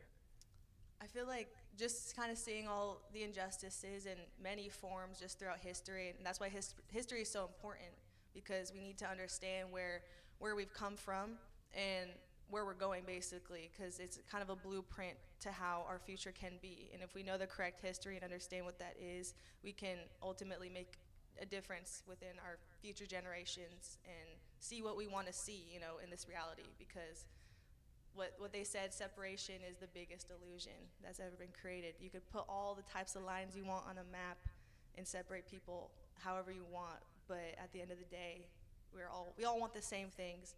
We all want to be happy and love our families and be safe and put money and things into the communities that are very important. That's where we need to start off, is our communities, and pour into those first, because that's just a ripple effect to help the world in general, because we can see all this stuff and be scared and be sad, but that's not going to help anything. We need to help ourselves first. Yeah. And what are some of your hopes and dreams for the future, whether that is just the Seattle music scene, your own music career, and just unifying people through music? How do you want to see that be more incorporated into not just American culture, but culture like everywhere in the world? I think like joining GZ Radio specifically, and then transferring also through GZ Radio into like the residency, showed me community and community impact, and something that I think I've been craving this whole music journey that I've been on. Meeting Moss has just opened up a lot of that for me, and a lot of things I want to do in the future when I'm thinking about my career as a musician, because wherever I go, whatever level I get to, I want to be able to voice what needs to be voiced, and help the people around, especially within Seattle community and further out with our natives, our native land, and just really just speaking out and doing what we can to help people. Absolutely, absolutely. And how do you see organizations, you mentioned the residency, you mentioned Ground Zero Radio, how do you see these organizations helping kind of towards that goal? I think it just shows within its own unit, like the GZ Radio and residency as their own unit, showcase that like community bond, and like I spent time, you are me, we are everything, you are me, we are everything at once. Like it has to work with all of us together. Like we can't just treat people horribly and expect nothing to hit us back, because it always will hit us back. If we treat people poorly, it will come back all the time. So just continuing to love each other. I know that's like cliche, but love is literally just the way it has to be, and it can be. Like we create our heaven and hell everywhere. Heaven and hell can be multiple spaces at one time. Like we can really create something beautiful and see something different. Absolutely, absolutely, yeah. I was thinking absolutely, yeah. I was thinking it was perfect, like ending point. Well, Kenshi, please let the viewers know if there's any ways they can support you, find more of your music, and any new projects coming up. Do you want to talk about them? Yeah, you can find my music at Kenshi Kills, 3 Z's, all over. I go by Killa Kenshi on Instagram. I'll be dropping some new music after this new year, so I'm very excited about that, so stay tuned. Still got the music video On the Run out, so keep showing love to that. Thank you again to the community for all the support with that. It's been beautiful, so I'm just excited to continue my journey. Awesome. Yeah. Yes. Cloud Festival, November 18th, Bear Project, be there. It's going to be such a great show. We have amazing lineup, so pull up. I know it's a Monday, pull up. It's going to be worth it, I promise. Let's go. Well, thank you so much again for stopping by, Kenshi. Really appreciate it. Yeah, thank you. Of course. Yeah, let's do it. Alex, you want to hop in? Let's pop in for a full sign out. That's kind of been our coverage for the night. Yep. So, hey, guys, thank you so much for tuning in. I know we had some technical difficulties, but we got to hear from some amazing youth that had some really awesome things to say about the election, about local politics, and are really in tune. So hopefully that kind of gets you thinking a little bit more about what's going on behind us on TV and the things that are going on all across the country, whether that's in Washington, whether that's in New York, California, Delaware, all these places. Seriously, stay safe, stay informed, keep on learning. And again, thank you so much for Kenshi Kills for coming in for an incredible performance and an amazing way to end the night. Really appreciate it. Thank you for bearing with us on some of the harder parts of the live stream, but we really appreciate it. Thank you so much. And I'm Gavin. I'm signing out. Alex signing out. Remember, vote and organize and stuff. Yeah. Democracy's good. Signing out. Carried this, bro. Dude, how do you feel about fruit snacks coming out as Hyperpop Daily, bro? What? Fruit snacks, Hyperpop Daily. I know. What about